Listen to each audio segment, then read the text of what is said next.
It is what it is. But it ain't what it can't be. It ain't what it can't be. No. That's right. Yeah, we should probably do that. Well, it's Sunday, so we can do that. Yeah. Hey, everybody, come on in. Come on in. The chat's open. We're all here to talk. It's going to be a great show. Already got people in the green room, almost outnumbered. I sent out a lot of invitations this morning. We'll see who it is. Maybe we'll have to rotate people in and out. I don't know. Inside joke. It's a party today. It's a party. It's going to be one of those. It's like a party. I remember WCW used to always claim it's our biggest show ever every week. Yeah, and the next week was their biggest show ever. Yeah. It's like I feel like I'm being lied to. Pops is in the house. He's here. Hey, Pops. Pops, he's always Pops. here. Very Morning. You know what? My alarm. I do not like I set my alarm to wake me up, and she wakes me for weather report. She's like, "Good morning. It's 8:35." And I'm like, the temperature outside is. This is on my phone. I'm like, you don't wake me up for calm, soothing voice, give me information. First of all, I don't like that. I'm freaking out. I'm used to being woke up by. I'm an 80s kid. Exactly. That's what I want to hear. Yeah. I want to hear something that sounds like someone is choking a pterodactyl in the next room. Alexa, wake me up by telling me it's the end of the world. Yeah, pretty much. Yeah, And even then, you still need a 5-minute snooze. Yeah, it's like that's what I want my alarm is. Hey, Dorfies. I want my alarm to wake me up and says, I don't want to alarm you. But you may want to turn on the news. hey, Marv in the house. Marv, I should send you a link. Did I send you a link? There's a link on the on the Revolt page. Hello, Dorfies. Good morning. Good morning. Good morning. Good morning. Exigency Studios. Can you imagine that? I don't want to alarm you, but there's been some government changes in the United States. Oh boy! Like you were sleeping. What's going on? That'd be great. The entire government has changed before your eyes. Oh, better yet, like just give you like random in your bank account. It's $2. What? That would make you wake up. That would get you up. It's awesome. Or you could use that wonderful Robinhood app where they've decided to sell your stock for you, whether you want it sold or not. Huh. That's happened, I guess, quite a lot. Yeah. Robinhood won't be a company by this time next month. Oh no, absolutely not. That's Yeah, Robinhood is like not only did they not sell you a stock, but if you bought the stock, they decided to sell it for you. So much for the free market, right? Oh my God, absolutely. That was. I put up a meme about all of those hedge funders that are crying. It says we should try to help them out. How about $600? Yeah. It's see how that does for them. Yeah, just when I think things can't get any wackier, somehow this country never lets me down. Welcome to 2021, baby. Yeah. Everybody was so happy to see 2020 go. Well, what it is that 2021 is 3 2020s in a trench coat. Yeah, there you go. I like the meme that says, to be honest, things haven't been right since Harambe died. And since who? Harambe, that monkey. That monkey got shot. The gorilla that had to be shot because a kid had fallen into the pen. Yeah, I know who he is. I was gonna say Bowie, but that's just me. Or Prince. Well, yeah, I would go with that one. Yeah, things just started going off kilter that one year that all of our heroes passed. Yeah. Once Prince and Bowie left the building, that was it. Something wrong with the world. I'm hoping, by the way, that Harambe's sacrifice will be replicated in the Godzilla vs. Kong movie very soon. I listen. Biggest injustice in my childhood was seeing that monkey beat Godzilla. That's BS. I'm calling it. I'm calling the ending of the movie right now. It's an intro to Mecha Godzilla. Probably a tie. The best or example, Mecha Godzilla versus Mecha Kong. Yeah. The best example I seen was that King Kong is beating up Godzilla, and Godzilla screams out, "Mothra!" and King Kong says, "Wait, why'd you say that name? Why'd you say that name? Why'd you say Mothra?" That hopefully that'll happen. Hopefully that'll happen too. Well, not to be too political on the year thing, but way back 4 or 5 years ago, we did arrest a guy and put him in an insane asylum because he swore he came back through time in order to try to keep Trump from being president. Mm. Because if it happened, it would completely screw the timeline. So somebody out there was right. Oops. Oops. That's one of those science fiction film mistakes. We got him. He was a loon. I put the link in the chat, Dorothy. She said she can't find us on YouTube. I'll put the link there. It's pretty easy to find. Just give me one second. I'm pretty sure I hit that button this morning. Yeah, it's there. But she said she didn't know what to type in the search bar, so I'm gonna put it in there. There you go. If you want to watch on YouTube. Also, aren't we under nitwittery? No. We were under nitwittery. High quality. High quality nitwittery. I did design a shirt that I never produced. I need to. That says Martha. Martha is my safe word. Because it is. You know, I've even been playing with my son and saying quit is Martha. That's how you know it's time to stop playing.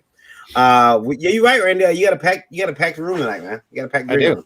They're there. They're ready to go. We got exciting stuff today. Exciting stuff. Yeah. Yep.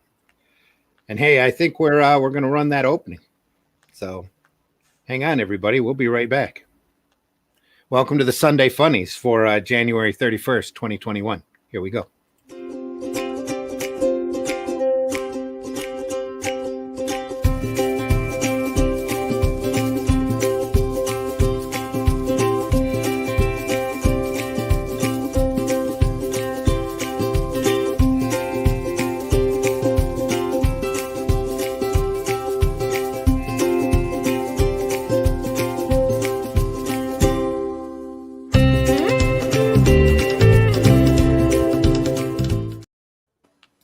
It's always important to end on that Air Pirates book. Mm-hmm. Yeah. I was seeing as how many careers it ended. Randy, I want to ask you guys something real quick before I let you bring everybody in. All right. Years ago, I had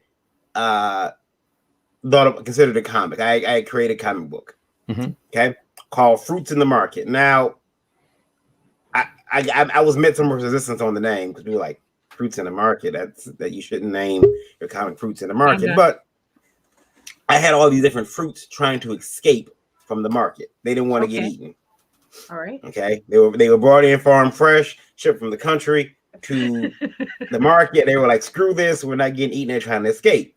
And I had a pair of conjoined cherries. They were conjoined by the stem. And the artist was very upset about that. They were like, hey, that's bullshit. Man, you're picking on conjoined twins. Oh my God. And I had a banana, an apple. It was kind of like teenage. How long ago was this? Oh, gotta be now 13 years ago. Wow. Okay. Your artist was way ahead of the curve, wasn't he? Yeah, really. Triggered very early and young. I would have. I mean, considering that's how everybody draws cherries. I wouldn't have even thought twice about that. You know. Well, the thing was, I was wondering. I know there's not a lot of fruit comics. Well, there's a lot of funny animals. Yeah, there's a lot of funny animals. Not a lot of funny food comics. You do have Veggie Tales. Yeah. Yeah, Veggie Tales. But honestly, I think Sausage Party soiled it for everybody else. Right, probably. Yes, yeah. The talking food thing. Yeah. That's a great movie. If you were Beavis or Butthead, that was an awesome movie. Yeah. Oh yeah. Well, it helped. It helped to get right in that mindset and just let it flow over you. Yes. You want to introduce people because I got to run to the laboratory. Yes, the laboratory. You come on without being fully prepared? Yeah, I did. I ran here very quickly. Well, hey, everybody. Welcome to Sunday Funnies for the 31st of January, 2021. I'm going to let Varian introduce himself first, and then he's going to run to the job. Yeah. Go ahead, hello, Varian. everybody. My name is Varian Grant. I am the founder of INDIE VOLT Media, LLC. That's right. It's mine. Recently learned a couple things about my heritage thanks to other creators. And you've been listening to those chats again. Stop it. Stop Yeah, really. And we'll talk about that later. I've got a Daphne click I could play about how I feel about that. Yeah. Oh my God! I knew it was only a matter of time before something I said would end up. Just be glad I did it, not everybody else. I'm a comic book artist, publisher, writer. What else? Just all around geek and reluctant taxpayer. And this is the Indie Volt Sunday Funny show. And Randy, this is Randy's show. It's not mine. I'm just hanging out. All right. I asked him to come on. All right. I'm stepping out. He's stepping out. Gotta run. All right, everybody. He literally has to run. Yeah. across the house. Yes. Mm-hmm. Hey, everybody. Thanks for listening so much on Indie Volt Radio, on YouTube, on Facebook, wherever you are. Good evening, good morning, good afternoon. I am your host, Randy Zimmerman. That was one of my co-hosts today, Varian Grant. The other co-host is Daphne Lage. I am Randy Zimmerman. I've been doing alternative and independent comics for many, many years. Done just about everything in the direct market that you can imagine, and including publishing and distribution. Wow, suddenly I can't talk. Convention coordination, all sorts of stuff. Everything that you can imagine in this business possible, except maybe cosplay. Haven't cosplayed it. So, and along with us today is our co-host Daphne Lage. Daphne, good morning. Good morning. My name is Daphne Lage, and I am a cartoonist, illustrator, and comic book artist from New York. I have been self-publishing comics since 1992, and I am known for the funny animal fantasy Tall Tales, TIILS, and my medieval drama Eagle Raven, Heir of the First Unicorn, which is in its last 3 days on Kickstarter right now. You can read both my comics at talltalesonline.com, TAILS, and egoworks.com, EGOWORKS, which there you'll find a link to the Kickstarter. And you can watch my videos on how I make my comics on YouTube at Daphne Lage, LAGE Art. Awesome. And everybody, we have a lot of people in the green room today. We're all here to talk about a small announcement, something we've already talked about before. Just a little one. We almost got close to talking about it a couple of times, and then we talk offhanded about it, and have talked about it on other streams that it's coming and all of this. But it's time to really plant that flag and announce that Arrow Comics 4.0 is coming back. Arrow Comics is going to restart. If you haven't seen our previous Sunday Funnies show, where we were very proud to have Ralph and Stu on to talk about the history of Arrow Comics, it dates all the way back to the mid 80s with titles such as Tales from the Aniverse and The Realm and Dead World, System 7, Night Streets, Fantastic Fanzine, that kind of thing. And then Arrow kept coming back every couple of years. Due to the black and white bus, they kind of got caught, and Ralph and Stu admits in the on the program, and please go back and listen to that if you haven't, that they weren't accountants. They were kids. That we were all kids back then. They had no idea what we were doing. So they got caught when a lot of distributors went under, and with a lot of distributors owing them money, and it literally crippled the company so bad that they had to stop. Well, a couple of years later, they decided to come back again and did The Dead for a couple of issues and tried to get a few other titles off the ground. Couldn't quite get funding, so they stopped again. And then in the late 90s, I come back with Scott Moore as my publishing help. And we did Arrow Comics 3.0, where we published for quite a few years up until about 2003, and published titles like Arrow Anthology, Dark Oz, Wonderland, War of the Worlds, Corvus. And we did a lot of other self-publishing of independent artists' work. And real proud of the amount of time and the quality of work that we did there. But we had a real hard time being seen because we were constantly dealing with Diamond and the different hoops that kept coming in, and the constant moving of the goalposts. And it got to a point where Diamond was literally dictating to us which titles we could or could not print. But you can only take this title up to issue 9. We're not going to take this number 2 because it was printed someplace else previously with a different artist, and it wasn't as good of a product as you're putting out, but we're counting those against the 5 chances that you get in order to do blah blah blah. There were times that they went through and edited out our solicitation listing and took our pictures that we sent them, our cover illustrations, and shrunk them down smaller than the smallest postage stamp, and did all sorts of crazy and nefarious things. And finally, we just at around 2003, we printed I printed a 3-part series called Spank the Monkey on the Comic Market, where we talked about the market. And then the last issue talked about some of the stuff, just a small fraction of the stuff that Diamond was still doing to us. And granted, Diamond was nice enough to give us an extension off of their many tremendous rules and deadlines that they threw on us in order to let us do the 3rd issue and get that out there, because the 3rd issue ended with Spank the Monkey flipping everybody off. And then after that, we did a couple of collection prints, graphic novel collections. The War of the Worlds material was all collected with a Scott Rosema cover. And I did a book called Zim's Heroic Tales that I sent to Diamond for approval for them to put in the previews, and they wouldn't put it in. And after constant calls, about 3 or 4 months after the first time it was supposed to be solicited, they finally told us that they didn't want to take it. They weren't going to solicit the book because it was superheroes and it was done in black and white. And I had a number of properties there that I had done over the years that I put together, and I called it Zim's Heroic Tales. And it was like 125 pages long. There was nothing wrong with any of the art that was inside. In fact, I went through and relettered a lot of it because I wanted to make sure it was read. But according to Diamond, they weren't going to take it because it was in black and white and a superhero book, and black and white superheroes just don't sell, is what they said. And then they refused to take the item, even though it was I think they had a $14.95 price tag on it. This was back in 2003. So I stopped dealing with Diamond, and when we shut Arrow Comics down yet again, we printed another book as an Arrow comic called the Owasso Taco House Funnies, which was a collection. A group of us used to get together at a taco house in Owasso, or the Owasso Taco House, and we all decided to throw a bunch of strips together about the restaurant for Benny, who was the guy who owned the place. So I put an Arrow Comics logo on that, and that was probably the last Arrow comic that's been out. That we call that Arrow Comics 3.0.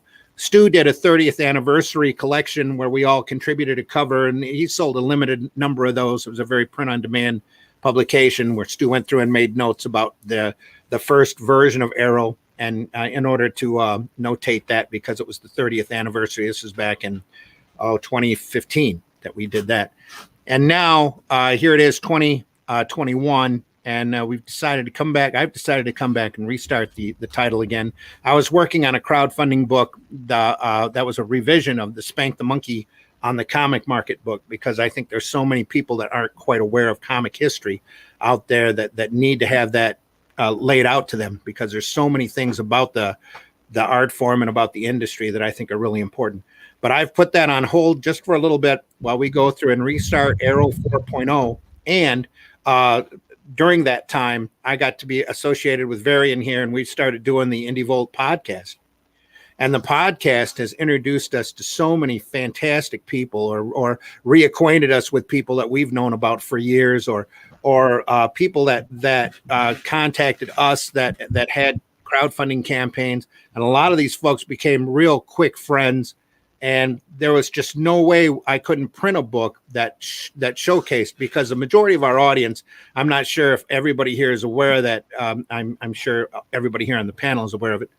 The majority of our audience is internet radio, and we're getting tens of thousands of people that listen to us, even though we come out on Sunday morning. Sunday morning for us is Sunday afternoon for a lot of folks, and a lot of the folks that listen to us are artists, very much like ourselves, that love comics just as much as we do.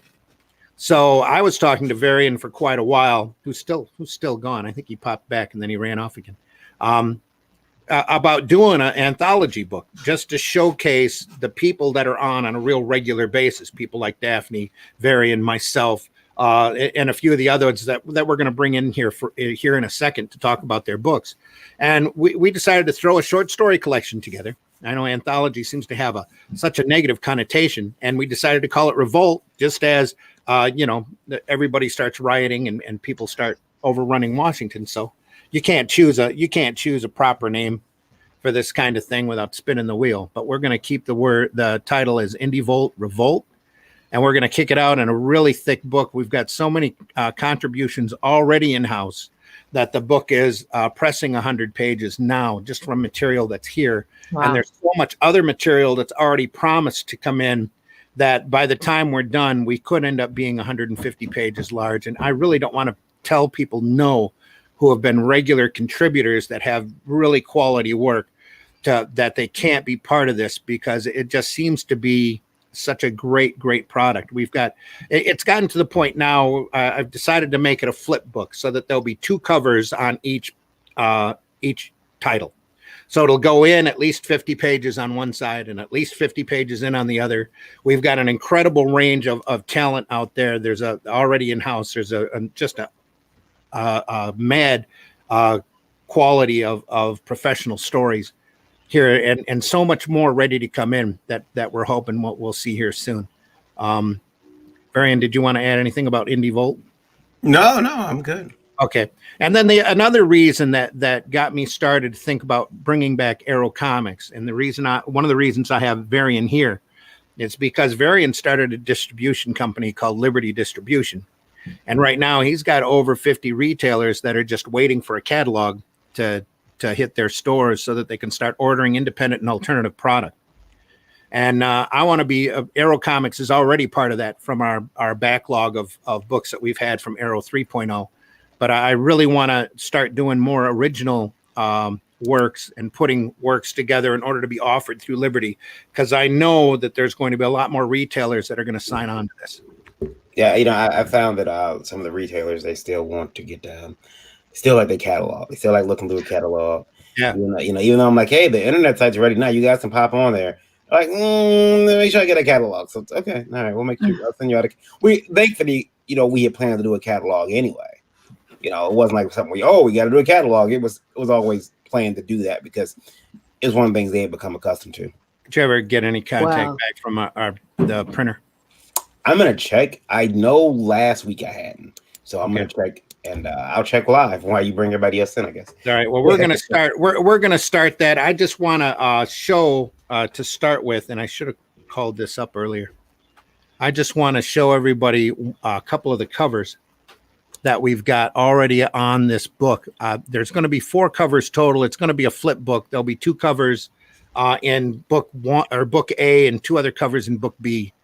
And again, it's just turned out so well. I can't tell you how great this product is looking. And nothing like the excitement of a brand new comic book coming together, right? Oh yeah, especially something like this, because it's just crazy good. Let me pull up cover 1 here. Yes, there it is. We have. I'm going to pull these up here in my Photoshop and then share them all at once here. Well, should you bring other people in so we can get live reactions, or? Yeah, we'll do that. But give me a second here to pull these up, unless you want to pull them in. Yeah, sure. I'll pull them in. Here we go. We'll start with Goblin Grim. Hello. Seth. Hi. How's it going? How are you? All right. Good. Cool. Tell everybody who you are. Goblin Grim. I'm freelance artist out of Michigan. Currently just working on sketch covers, waiting on a script to come in for a comic book that I've been wanting to get done for a number of years, and things are looking pretty good on that, so I can't wait to start working on that one. As good as that Tarna cover you're working on. Yeah.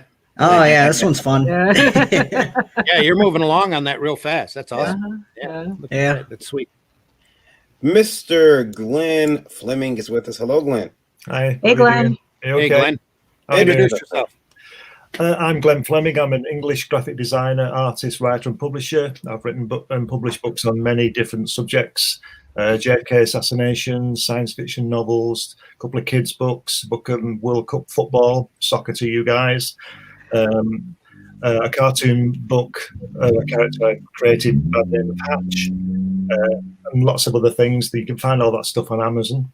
But I'm currently publishing a comics magazine called Comics Unlimited, which, it showcases indie comic creators, as well as talking about, Stan Lee and Jack Kirby and Superman and all that kind of stuff. And you can get that. That's on Amazon too. And issue 4 is out now. With a great Joe Sinnott article. Yeah, there's a Sinnott, John Floyd, who's a friend of Joe Sinnott. He's drawn the cover for me. wraparound cover, fantastic drawing, and he's done an overview of his friendship and time with Joe. We've had Joe Staten in there. We've had Guy Dorian Senior in there, and we've got some good stuff coming up. So it's a bi-monthly 100-page magazine, and you can get it through Amazon. Cool. Can I just add? I also produced a DVD about my visits to Jack Kirby's house a few years ago, and I'm releasing an updated version of that in the next few weeks. So I'll have more information on that later. I can't wait to get the DVD, rip it, and put it on INDIE VOLT TV. I'm just kidding. I want to do that. I'll get your permission before I do that. We'll talk about it later. Okay. Mr. Russ Leach, hello. Hey, Hello, Russ. Good morning. Good morning. Hi, Russ. Yeah, Good morning. Good afternoon. Yeah, it's good afternoon from here. Yeah. From the UK, from the vaccine wards. Introduce yourself, sir. Hi, Yes, yeah, my name's Russ Leach. I'm a freelance illustrator and storyboard artist, and also, for my sins, a comic book artist. I've worked on books for Marvel, books for the BBC. I've done some Doctor Who, works for Cartoon Network. And at the moment, I'm producing my own book, Only Death Can Save Us, which is in demand on Indiegogo. I'm also doing an 8-pager for this fantastic anthology. And then I'm on to a secret project, which will be announced soon-ish. Soonish. Soonish. Absolutely. And so far, last but not least, Marv. Oh, there you go. Again. Oh, I had him.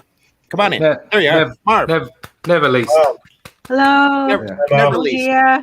Hi everybody, I'm RV. Hello. I'm from Portugal. I'm the creator of the Sin Killer that is on the anthology, and I own right now the domain marv.studio. Is gonna happen, so you'll hear from me soon. So thank you for having me once Cool again. and awesome. And Thanks for coming on. Thank you. Awesome. I spent all day yesterday putting the print file together, so I've got spaces laid out for some of the stories that are promised. Some other ones we'll see if they come in. We'll make room. So, but right now I've got some of the covers up here. Should we go through the chat first? Just wanted to know, Varian, how was the exhibit? That exhibit was fascinating. In fact, I talked with another artist, Dave Brown, yesterday, and Dave's and me and him, we had went. He had went earlier in the exhibit's opening. He had went, a while ago, but he had the same reaction as me. He says, they were very smart to not put chairs in there because they have a bunch of like comic book artists or just, any art student that was interested in comic book work just plopping a squat and just, sitting the draw, because like the creative energy in that structure they built, you could feel it the minute you walked in there. You just wanted to draw. Like, yeah, I mean, I could have, it was great. But seeing the Jack Kirby artwork up close, Wow. seeing original Jack Kirby art, not reproductions, not Same thing, yeah. yeah. When you see it up close, you're like, holy crap! And one of the things I noticed about it that I thought was really cool was that he, like, I seen and this is no knock to anybody who does it because I do it. With a lot of artists, you see some blue line behind the image. Yeah. And like there's the picture when Spider-Man is holding the dead body of Gwen Stacy. And originally his arm was gonna be, like that, his fist in the sky, damn you, Green Goblin. But instead it was changed to be stretched straight out, like he was yelling into the sky and whatnot. But I'm looking, I'm like, oh man, I've never seen that blue line bend in there, like ever, even in reproductions of black and white art. I'd never seen that. So it was really cool to see it. But then I looked at the Kirby artwork, and there's no blue line. There's no blue line, and I felt like that video you read. The cake is a lie. There's no blue line at all.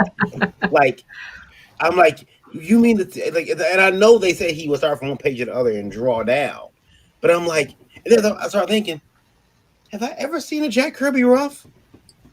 have you ever seen Jack Kirby? Like, let me lay it outside the scene. It's gonna look no.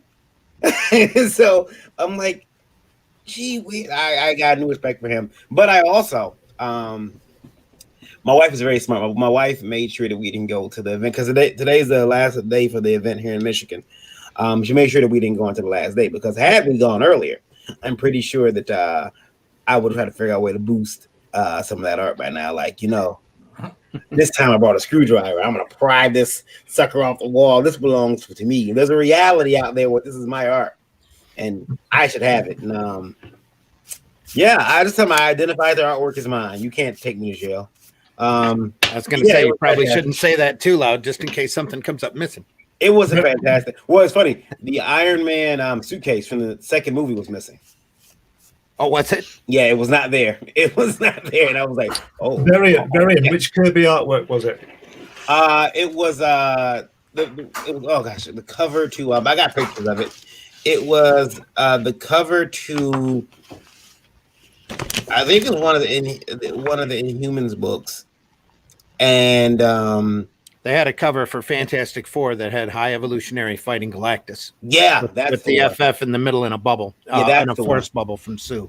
Yeah. Oh man, I mean, you know what? Too, I looked at that art, and I don't know if I'm wrong. I could be wrong, but I looked. I said, "It's." When I'm looking at it, I'm like, "Is that where Bruce Timm and Tim Sale get it from? Were they influenced by Kirby?" I'm looking like, almost everybody was. Pretty much, yeah, I would think so. If it looks like it, it probably is. Yeah, I'm like, oh man, that was fantastic. And then the Frank Miller stuff was cool there too. I mean, and they had copies of Marvel Comics #1 Under Glass, and I'm like, you know how much this book is worth? you know what this book is? This book is my ticket out. They had a Bill Everett page from Daredevil 1 there as well. Wow. And an early Ditko Spider-Man page, probably from within the first 10. Definitely not in the first couple. People have thanked me for streaming it live. And I'm like, yeah, I said, yeah, you guys are welcome. We'll see how long it gets to stay up. Because I'm pretty sure Marvel's going to say, hey, you can't do what you did. Well, I mean, as long as you could take photos in the place, that shouldn't be an issue. It's when that they have like that warning at the beginning that it's no video, no camera that they would. But it's a really nice event. If it wouldn't come, it's moving to Chicago now. So if you get a chance to go see it, it's worth. Ours was $35 a person, unless you're a child or a senior, then it gets cheaper. They had movie props and costumes. Yeah, Doctor Strange costume and. Yeah, but they did, for us geeks, it's the original art. Yeah, that's what I was there for, that original art. And Dave Brown had told me that, much like me, he felt a bit. He didn't see. I don't know if it's just a artist thing or it could be a black thing. Walked in there like we own the place. Like, excuse me, comic book artist coming through. Wait, hey, back up. I'm looking at. Do you even draw? Do you draw? No, go over there. I'm looking. Excuse me, sir. Back off. I'm looking at a piece, because I'm getting up on the pieces like, and I noticed a girl standing over here. I'm like, can you move? 6 feet back up. I'm looking at this piece. I'm fogging up this glass. Social distancing. Yeah, gorgeous art. Definitely go check it out when it comes to a city near you. Nothing matches seeing original artwork in a museum. Setting. That's true. Nothing. That's true. Nothing. Comic art. I attended a children's book illustration exhibit in Memphis when I was there that had like an early pencil sketch of Alice holding the flamingo that was floppy and under low light because they respected the piece and knew that intense light was just going to fry the paper because it was that old. And seeing original Curious George pieces in that. But very rarely do you see a comic art, though you're seeing them more and more. Eastern Michigan University used to put on a display once a year because there's a couple of really heavy-duty art collectors here in Detroit that have vast collections. And to the point where they approach a collector and he starts going through his drawers and he's through his art collection drawers, not his personal drawers, but through his art collection, and is shocked that he finds a cover he never remembered buying that people have been looking and wondering what happened to the original for. That's funny. You know, there was one that I saw that was the Justice League cover that had the it's not Kanjuro, but it's the other alien that's got the third eye and the pink skin where they're playing chess at the table with the different Justice League members. A very iconic cover. And all of the heads were redrawn and pasted on. Yeah. Because for whatever reason, Gil Kane, Murphy Anderson, or who knows, I'm pretty sure that's who did those covers, didn't do it right or to the editor's satisfaction. So they had them all redrawn and pasted onto the body. So it was very interesting to see. There was a piece there of it was Captain America cover. Maybe Black Panther, but I think it was Captain America cover where Captain America and Black Panther are fighting on the cover. And that whole fight is a paste up. Yeah. The whole fight. So apparently they didn't like how the fight was going, and I like it. I seen every little cheat tactic that, like, not cheat, but cheat tactic. Yeah. To like redraw heads, even in the publisher box, like little small redrawn paste up heads. Up there, and I'm like, wow, I was just shocked. Cool thing, that Silver Surfer cover where Silver Surfer's flying right at you with his hand stretched out like that. I think that cover, that's the issue. I believe that's Silver Surfer 1. Yeah. Cool thing about that cover, the titles are paste up. Oh yeah, they all were. Yeah. And it's now peeling up. So it's popping forward under the bottom. So Silver Surfer's hand, even though it's stretched out, is behind. It's creating this parallax effect that's awesome. You got to see it to believe it. Well, that's a painful lesson for a lot of us artists that were around back in the 80s and 90s, is that rubber cement dries and your pieces can fall off and peel up. And it turns the pages like that brown yellow color. Yeah, that's right. Makes well, it at least you know that there was something pasted there at one point. Yeah. Again, go see the event when it comes near you. It's worth it. It's definitely worth going to check out. That was the Marvel exhibit. It's going to the Institute or the Art Institute of Chicago next. So. Yeah. The oldest cartoon I've seen was one by Leonardo da Vinci. I think it was in the Tate Modern. I'm not sure, somewhere in London, and that was under a green light as well. And you could only spend 2 seconds. Look, you'd approach it, press this button, this light came on, you could see these characters and stuff like that. Wow. And then when the light went out after about 10 seconds, you had to move to let the next person. So you couldn't spend any time with it. But that's the oldest artwork I've seen in that way. You know, the cartoon form. Yeah, go to the back of the line. Yeah, there was no paste up on that one. No paste up and no blue line. Just pencil on a nice piece of paper. You know, well, paper was a bit grubby, but 500 years old, it's doing pretty well. You know. Yeah, they had a collection of original art here in Flint, and they're way up above, almost 8 feet, I would say, up off the floor, was this little tiny 5x7 frame that if you looked and squinted well enough, you saw an original Superman by Schuster. Right. Well, I think they should have got Joe Sinnott to ink this Leonardo piece, you know. Preserve it a bit longer. That would have been great. Or maybe Russ Leach could have done it for us. Would have been awesome to see, but the historians would have freaked. Yeah. Well, you know, they who do what to that? What? They should be freaking about some of these restorations that are getting done. Well, yeah. Because Spain has an issue with that. Yeah, I'm seeing restorations, and I'm like, who walked away from that like another job well done, another satisfied customer? Yeah, like they need me over there so I can just look at him and say, you guys at the movie? I forgot the actor's name. It's a big black guy's bald head. And he's in the interrogation room. He's like, you know, you fucked up, right? And that's how I feel. Like, is Ving Rhames? No, it's not Ving. It's another actor. I forget his name. But yeah. Well, there was a period there in the 90s that most all large black actors were bald anyway. Yeah. It would be like, which art school did you fail from, son? Yeah. Oh, love them. You got the covers ready? Good morning, Dorfis. Yes. Time to revolt. Morning, all. Morning, Joe. Still passing through. Good morning. She already said. How was the exhibit? Comic Talk with Pops yesterday was so much fun. CromCon International may become a thing. How is your portfolio? What the hell is going on? Seeing how they really treat us now. Man. Dorfis again. I can't find you all on YouTube. Yep, we addressed that. 2021. looked at 2020 and said, "Hold my beer." Mhm. Too true. Indie Princess. Everybody posted links. You going up? Wait till tomorrow. Yep. Okay. Joe says non-design comic content. Good morning. Cameron says good morning. Good morning, Cameron. Dorothy's finally. Oh, there you go. She must have found us. Thank you. I'm Oh, no, surprised. you're going up. So Huh? are you going up or down? No, I'm going down. Okay. Long night with Brian K. Morris. Dorothy's morning all. Morning, Joe. Morning. Hey, Pops. Good morning. Hey. Good morning. Hey.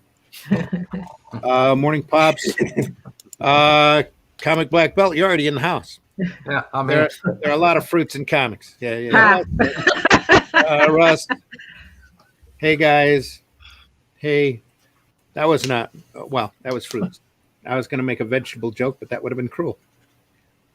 Dang. Marv, everybody says hello. John Celestri says Bob Kane stole Batman. Poses from Da Vinci. Yeah. Yeah, sure. Yeah. Sure he did, yeah. Morning, John. Yep. Steal from the best. Right. Yeah. Picasso, I think, said that. Yeah, he's Only the great steal. yeah, good artists copy, And great artists steal. yeah. Yeah. And anymore, you have to wonder if Bob Kane even drew it. So, Oh, wow. depending upon who you talk to. Yeah, I considered stealing from great artists at that exhibit. So don't watch National Treasure before going to that show, though. You will get all kinds of You'll get all the wrong ideas. Nicolas Cage like ideas, like I think I can do this. Let's Yeah. run. Can you Until the run? alarms go off. Yeah. That's always a bad idea because Nicolas Cage thinks he can do everything. Yeah. It's like I realize that Nicolas, it's like that'll get you in trouble. It's like because I'm looking at my wife thinking, she doesn't have to run fast. I just have to outrun her. Right. And Nicolas Cage, he's like the American Idris Elba. He can do anything. Okay, back to the matters at hand. We have a book that we're working on called Indie Volt Revolt. Yay! The primary cover on book A, there'll be a book A and a book B. The primary cover is one done by Mr. Russ Leach, who's here in the house, and that looks like that. Wow. Featuring Death. Nice. Look at how, it's just an awesome cover. Thank you. It's zing. It's a bit of zing. Could zoom in on that. Yeah. Is that been a different design for Death, Russ? Sorry? Is that a bit of a different design for Death? No. No? Okay. No. It's just different colors. How It's great that is. usually like black The and red. red. Yeah. Yeah. Oh, okay. All right. But this works too. I mean, I like the Mhm. muted tone of it. Yeah. Yeah. Look at how awesome that is. Just incredible. Yeah. I'm just made up. I'm on an Arrow Comics book. That's just First cool. one. Thank you for that. Yeah. The back of that cover is going to be Daphne. Tag team. Tag team Awesome. That's lovely. on cover A featuring Yeah. Mischievous. And Daphne did a Mischievous story for us. Yeah. Mischievous and Ganda, actually. Yeah, if you ever wondered what it would look like if I did someone else's stuff, because I don't actually do other people's work. You'll find it here. Well, Daphne, you've been a fan of Mischievous and Anniversary. Yeah. How was it doing this cover? Was it Trippy. Yeah. It was trippy. I mean, because it's like I was like really nervous about getting it right. Yeah. Yeah, it looks good. Yeah. I would have expressed no concern. I was like, yeah, I'll do this. Yeah, I'm the best ever. Sure, Randy, I'm doing you a favor. Well, I was stunned because I made the suggestion and she jumped right at it. And I'm like, Yeah. oh, okay, cool. There we go.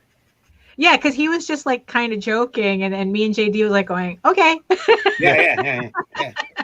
Like, yeah, let's do that. That's awesome. Cool. Yeah. And then JD has also got a 3-page short of the Oswald Chronicles. Uh-huh. That'll also be included there. Nice. Never before seen short too, right? Yeah, never before seen. Yeah. A lot of never before seen stuff in there. The majority of this is never before seen. I don't think, I'm trying to think if there's anything that's been out yet.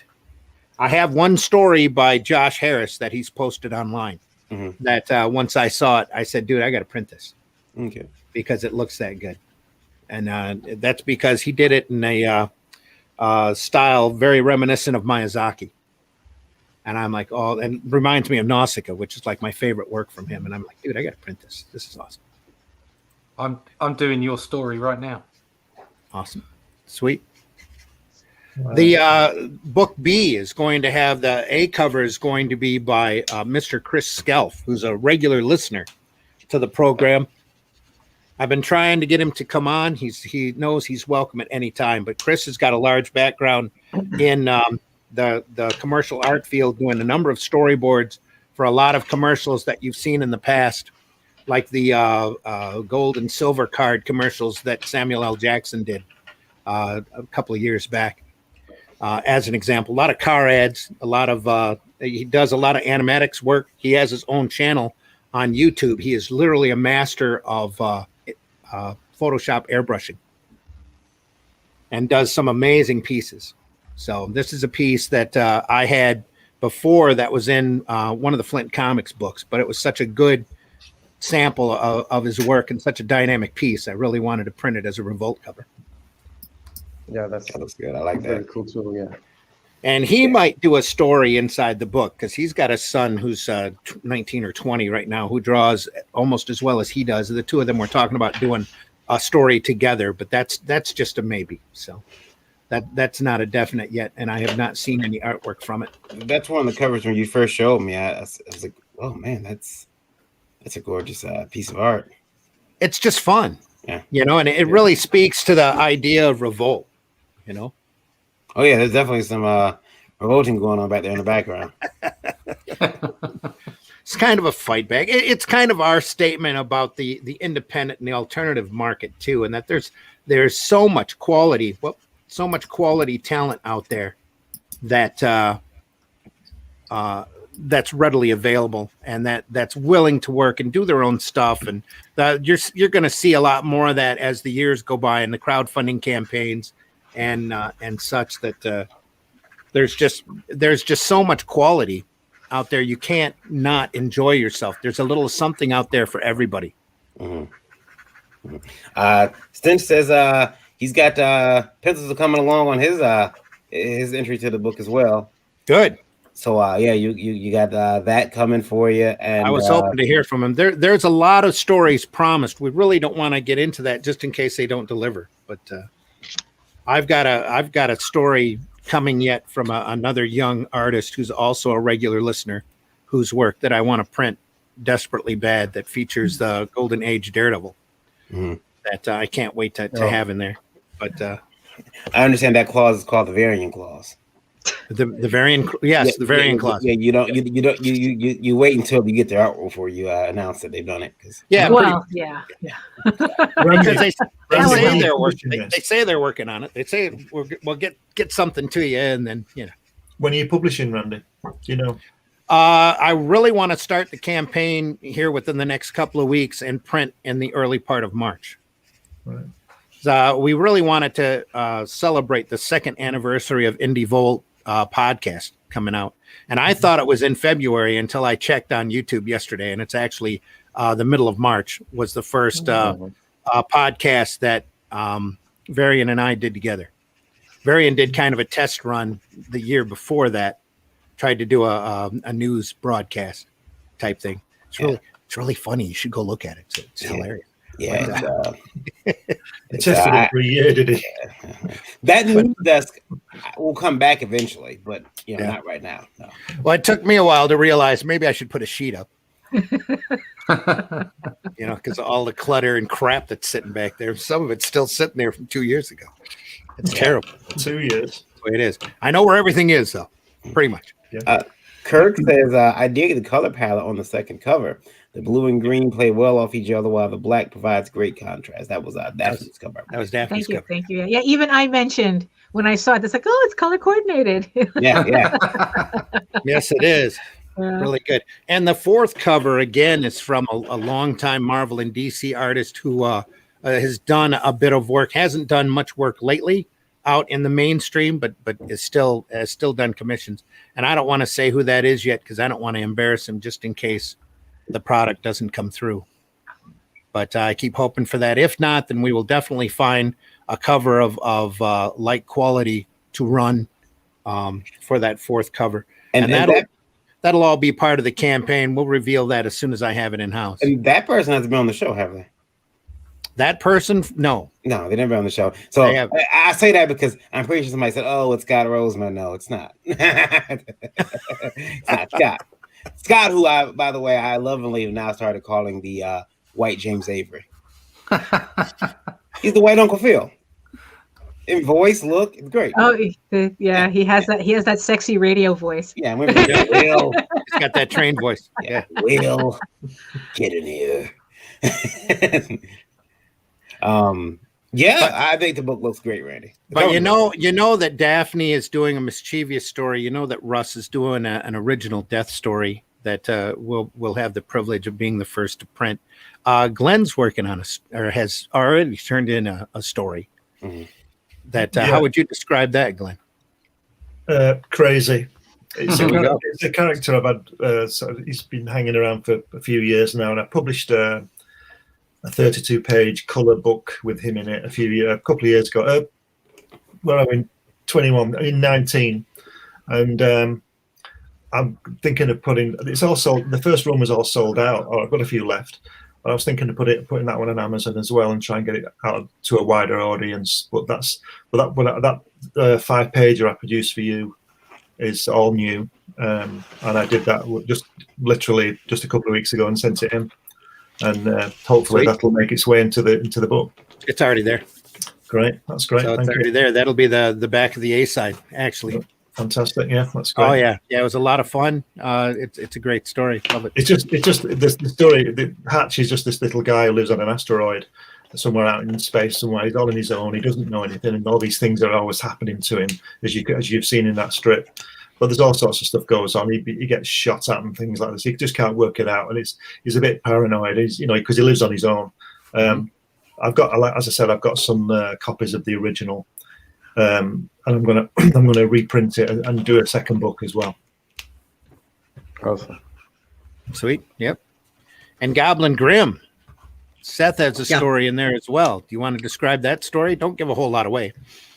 But it's kind of like a little dark fairy tale. It takes a pretty bad situation that I got an idea from a Reddit post, actually, of a dark family secret type thing. And I kind of drew my own happy ending for that situation. Cool. Gave it a supernatural twist. You can tell by that sketch cover he's doing. It's going to be the artwork is incredible on it. Yeah, I just got a tablet and digital art program too, so I was I had a chance to play with that with the comic. I might actually be able to pull up a piece from that. I understand you, man. I got one too a couple of weeks ago. So yeah, they're fun. That's awesome. Yeah, super fun. I woke up at 7 a.m. this morning, and I'm still drawing. So yeah, it definitely beats trying to draw off the mouse pad. Yeah. Oh wow, yeah. That's for sure. That's how I was doing it. I remember that. I remember my friends trying to draw mouse pads and drawing lines, and they're like, I probably could have did it with this mouse that I have, this Logitech.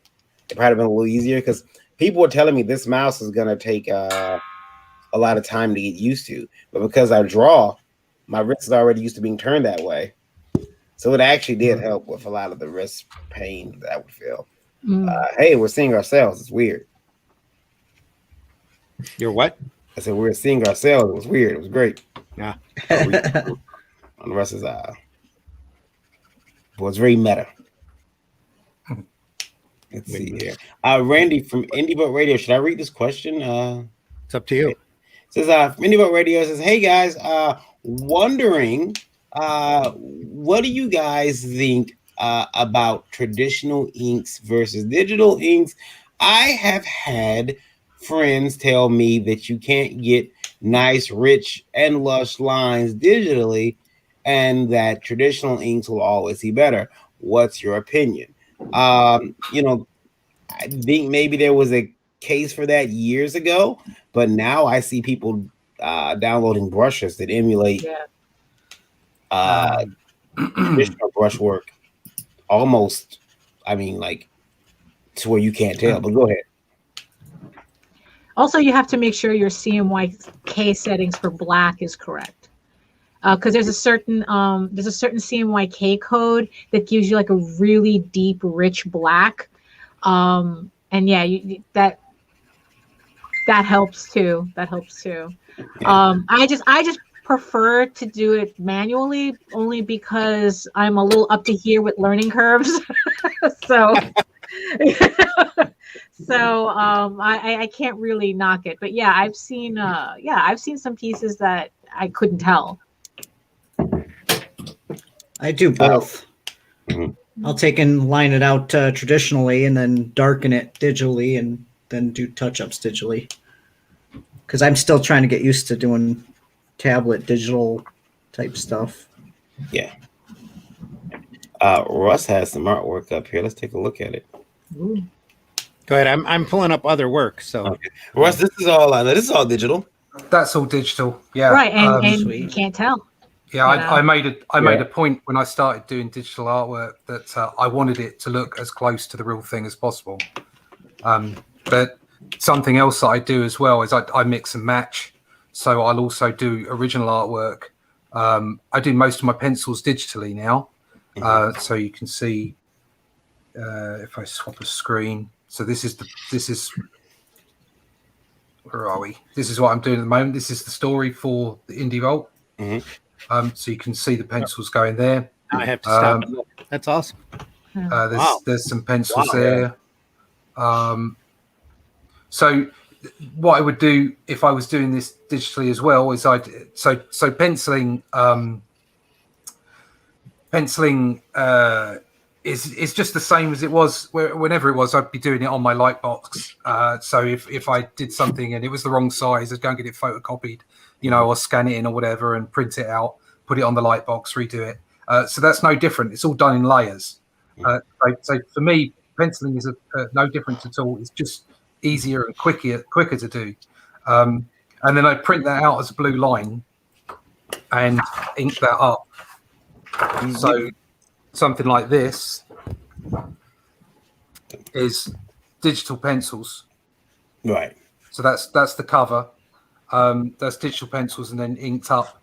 There's a few bits and pieces on there that I'll do digitally before I print it out in the inks. Just tiny little bits. And then I might go over those or I might correct them. And then, of course, after all that, you scan it back in and you do some minor corrections anyway when you go to colour. It's a combination thing. I think what you've got to do is you've got to use the tools that are at hand. And I know that, we all love that artwork that came from the masters like Kirby and Buscema and Sinnott and what have you. And there's no replacing that. There's absolutely no replacing it. I mentioned yesterday that I think it's something to do with the environment that it was created within as well. So there's no point in trying to recreate that. So what we have to do is use the tools that are at hand, but keep those inspirational artists in mind and do the best we can do with it. And I think those artists, if they'd have been around today, would have used all kinds of tools in order to get the job done. Yeah, definitely. Yeah. I did want to say, the cool thing, one of the other cool things about this book is that, I don't think people realize how little, I've had no, it's all been Randy's book. I've had no, interaction with it. Randy's, put the whole thing together. I'm just on a free ride here. Well, I keep bugging him about turning in a story, and he goes, yeah, I'll do one. Well, here's the thing. Really, it's Randy's baby. It's this book is Randy will come to me and says, oh, guess who I got? I'm like, who? And sometimes he doesn't tell me. He's like, you're gonna flip when you see this. Yeah. And I'm like, really? He's like, yeah, you're gonna flip when you see it. And I'm like, okay. And so like I didn't know that Russ was doing an original story for it. And so I'm like, like looking at this, I'm like, oh man, that's really cool. Not just that, but look at that artwork. But holy crap. you got to realize why Randy doesn't. That's a hell of a story, dude. It's not because Randy wants me to be surprised, folks. It's not. It's because Randy knows that I am the Tom Holland of Indie Volt. Well, you're kind of running around like a miniature Elon Musk doing 5 things at once. Yeah, and because of that, I tend to have loose lips. Yeah, and I might oops, and so Randy doesn't tell me shit. Well, we've been working on this for a few months too, because start doing it and get into it, and then I'm reading about how anthologies aren't selling, and if somebody else decides they're going to do one, and everybody's crowdfunding an anthology and all this, and eventually it's just like no, this is a unique product. Seeing the artwork come in like this gets me more and more excited every time I see somebody turn in a story, because it's literally, and this is how I pitched it to everyone. I want this to be a portfolio piece for everybody. This is a sample of the best of their stuff. This is our way of showing folks that listen to Indie Volt all the time what kind of work we do, all in one package, so that they have a chance to sample Daphne's work, my work, hopefully Varian's work. Seth's work, and that story is amazing. I can't pull up any art. I must have it in a zip file that I haven't figured out how to access in this system yet. But I just went through Seth's story yesterday and lettered it, and it's really good. And the artwork on it is amazing. Just like everything else that's going into this book, everything that we pick up that comes in just blows my mind at how fantastic it is. Now this book's going to be in black and white too, because that's how the independent and the alternatives really started out, was in black and white. But you're seeing every different example and type of gray tone, zipatone work, fine line work. I've got some artwork ready to set up here for some stories that is just it's comparable to the best of the best in the field. And I'm really happy and proud to be putting this book together. It's amazing. It's again, he doesn't tell me anything.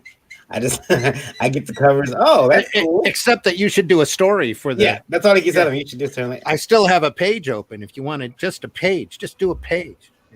Just a page. Just a page. Joining us is the legendary John Celestri. John Celestri. Hey, John. Hey, hi everybody.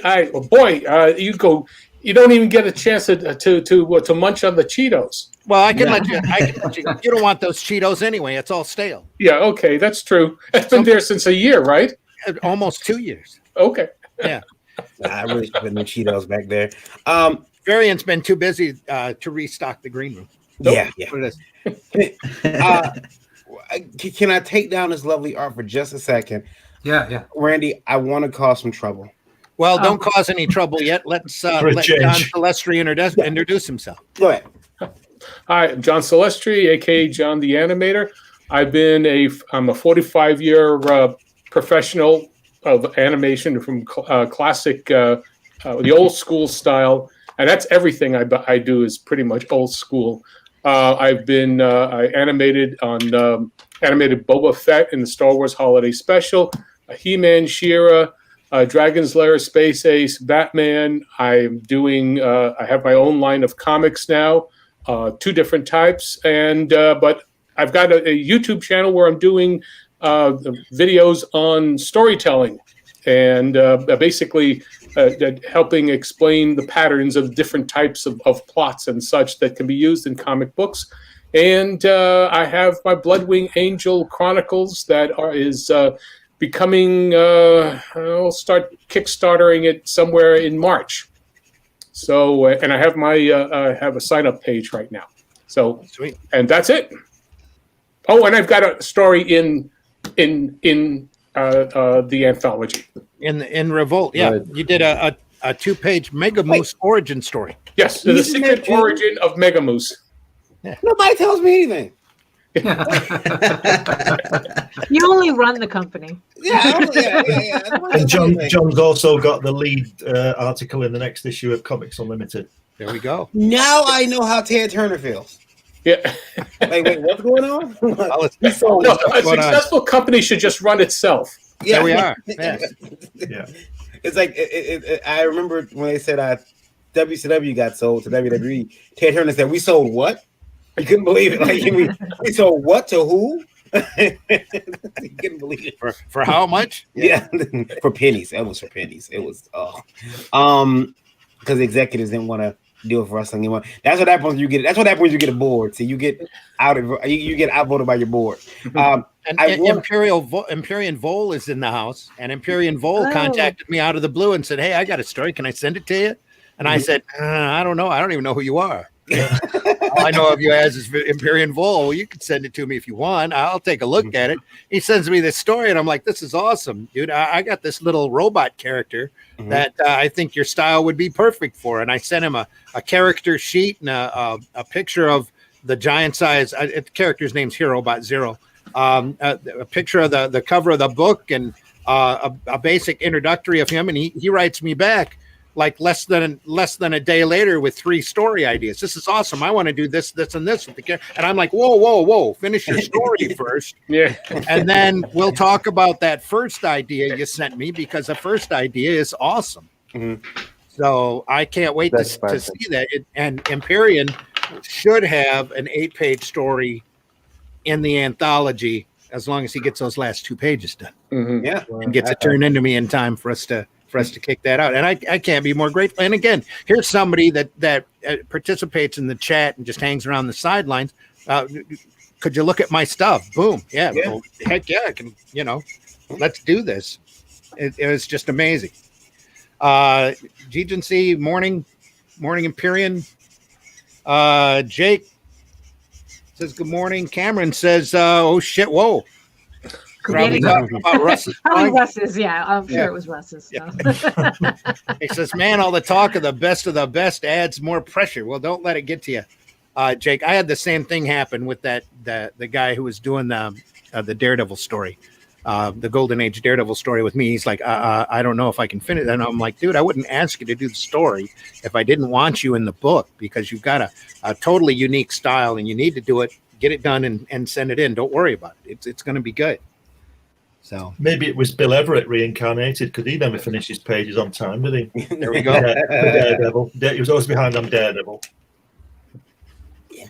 Well, this artist has a very unique style. I'm hoping that I'm hoping it'll show up. I do. I hope it makes it in. Empyrean says it's done. It's done. Okay, great, cool. Says I'm a super fan. All right. Laying is awesome. Whatever your Cameron is laying. Okay, Cameron. Anyway, layering could be. Maybe. Yeah. Maybe it's Sunday morning. You never know. Yeah, that's true. Could be anything. anything. Yeah. You were going to cause trouble, Varian? I was going to cause trouble. I'm going to post the panel. I want everybody to give me their first thoughts on what might be wrong with the panel. Randy, you've seen it, so I think Daphne may have seen it too. But here we go. It's going to be a groan. Take a good look at this panel. It is from a recent Marvel comic. Of course. This is what Marvel's doing now. Check it out.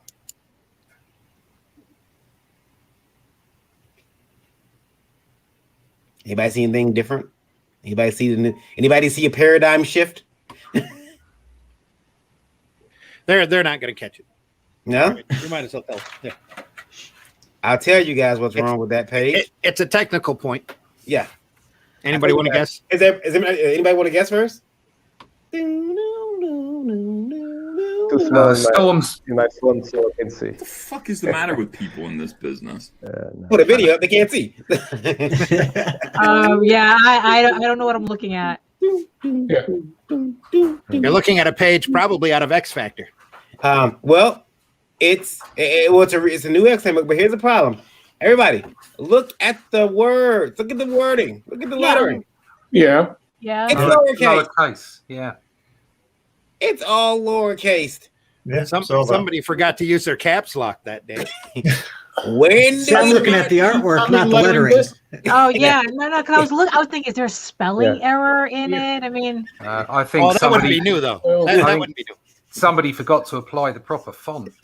Yeah, that's a whole other issue. But I mean, but the thing is, though, that has been like a kind of like a weird lettering thing that's been happening for a while, where it's like they use like all these lowercase. Like this didn't surprise me, and I ended up reading someplace that it's because it's easier for kids to read. And it's like, well, really? It's like, oh, now you're deciding that kids read your comics? What? Yeah, exactly. I wouldn't. If I had young kids, I wouldn't let them read Marvel comics. Right. Yeah. So it's like, so it's like for them to say, oh yeah, it's written like this because it's easier to read and kids can read it. And I'm stunned by the dichotomy currently where they talk about comics for young, for kids. Yeah, exactly. And yet continually put in like relationship problems and people sitting in diners talking to each other, talking heads. And I just don't get it. I don't get what they're trying to do. Either comics for kids or they're not. Oh, right, exactly. What you can do, and then that lowercase, that to me, that looks like they put lowercase in because somebody editorially has just stripped it in, and they haven't applied the font, which is a caps only font. Yeah. Well, here's the thing. I've been researching it, and I found that they said the editor. Now, this is what I heard. I've read, I should say. The editor is making a decision on the X books to do this. Because those caps locks are triggering. It seems like the characters are yelling. No, you're making that up. No, you're making that up. No, really, they're yelling, and you are so making that up. No, I mean, it's bad enough. I already think you make up a lot of the letters that you keep reading. It's like, come on, Randy, are there shares available in Arrow Comics? No, not really, but I'm always available for investing. Yeah. Are you on Robinhood? No. If they put the caps on all over again and it triggers somebody, they already have a character named Safe Space. Yeah, so we have the fix. We got the fix for it. It could trigger someone. Now some people said that the lettering works better. Like some people feel that it's okay. Like if a conversation in comics should be all caps, but if the character is hearing something off of TV or reading something, it should be lowercase. It's not a letter. It's just a stylistic. Somehow another they're making everything look a little bit different. Anything to grab attention away and say, "Oh, this is odd. This is a little strange." Yeah. When I read that caption, that balloon, I read it in a Christopher Walken voice. Same kind of mood, But again, it's the kind of nitwittery. It's the kind of nitwittery you're currently getting up there at editorial at Marvel. Yeah. Here's the thing. I've gone to a event, okay, where I was told, "Oh, by the way, please don't clap." Yeah. Because clapping is triggering. So when you agree with the point, triggering what? Like because it's like what we're going to be all like beatniks now. We're all going to be because it's like I read that's why beatniks snapped because then that way because the clapping was too loud and would annoy the neighbors. Yeah, and would get them kicked out of the club. So. Yeah, Daddy. Jake says, "Oh yeah, shitty lettering too." There's something about the layout of the lettering that was kind of bothering me too. Like it's like that. I prefer word balloons that breathe a little. Like it's just way on top of the letters. So it's like that. But that's a personal thing. So I think it looks too much like something from from comic strips in in 1900. Right. Yeah. Not only that, but that word balloon's pressing really close to the W. Yeah, that's the thing that's the thing that bothers me the most. I mean, especially when you have all that space, it's like let it breathe a little. They never lay out the lettering. They never lay out the balloons You know, I mean, that's the basic problem that I see is that, this is where they could squeeze in and they got all this dialogue and they got to say it. And this is the space. And, it's broken never or laid out properly. Why are you having a hard time posting that again? That's not me. I'm not pulling it off. No, me. I don't know. When Chris Claremont was writing the X-Men, didn't they have a problem squeezing the drawings into around the word balloons? Sometimes, yeah, but there's plenty of space here for exactly. Yeah.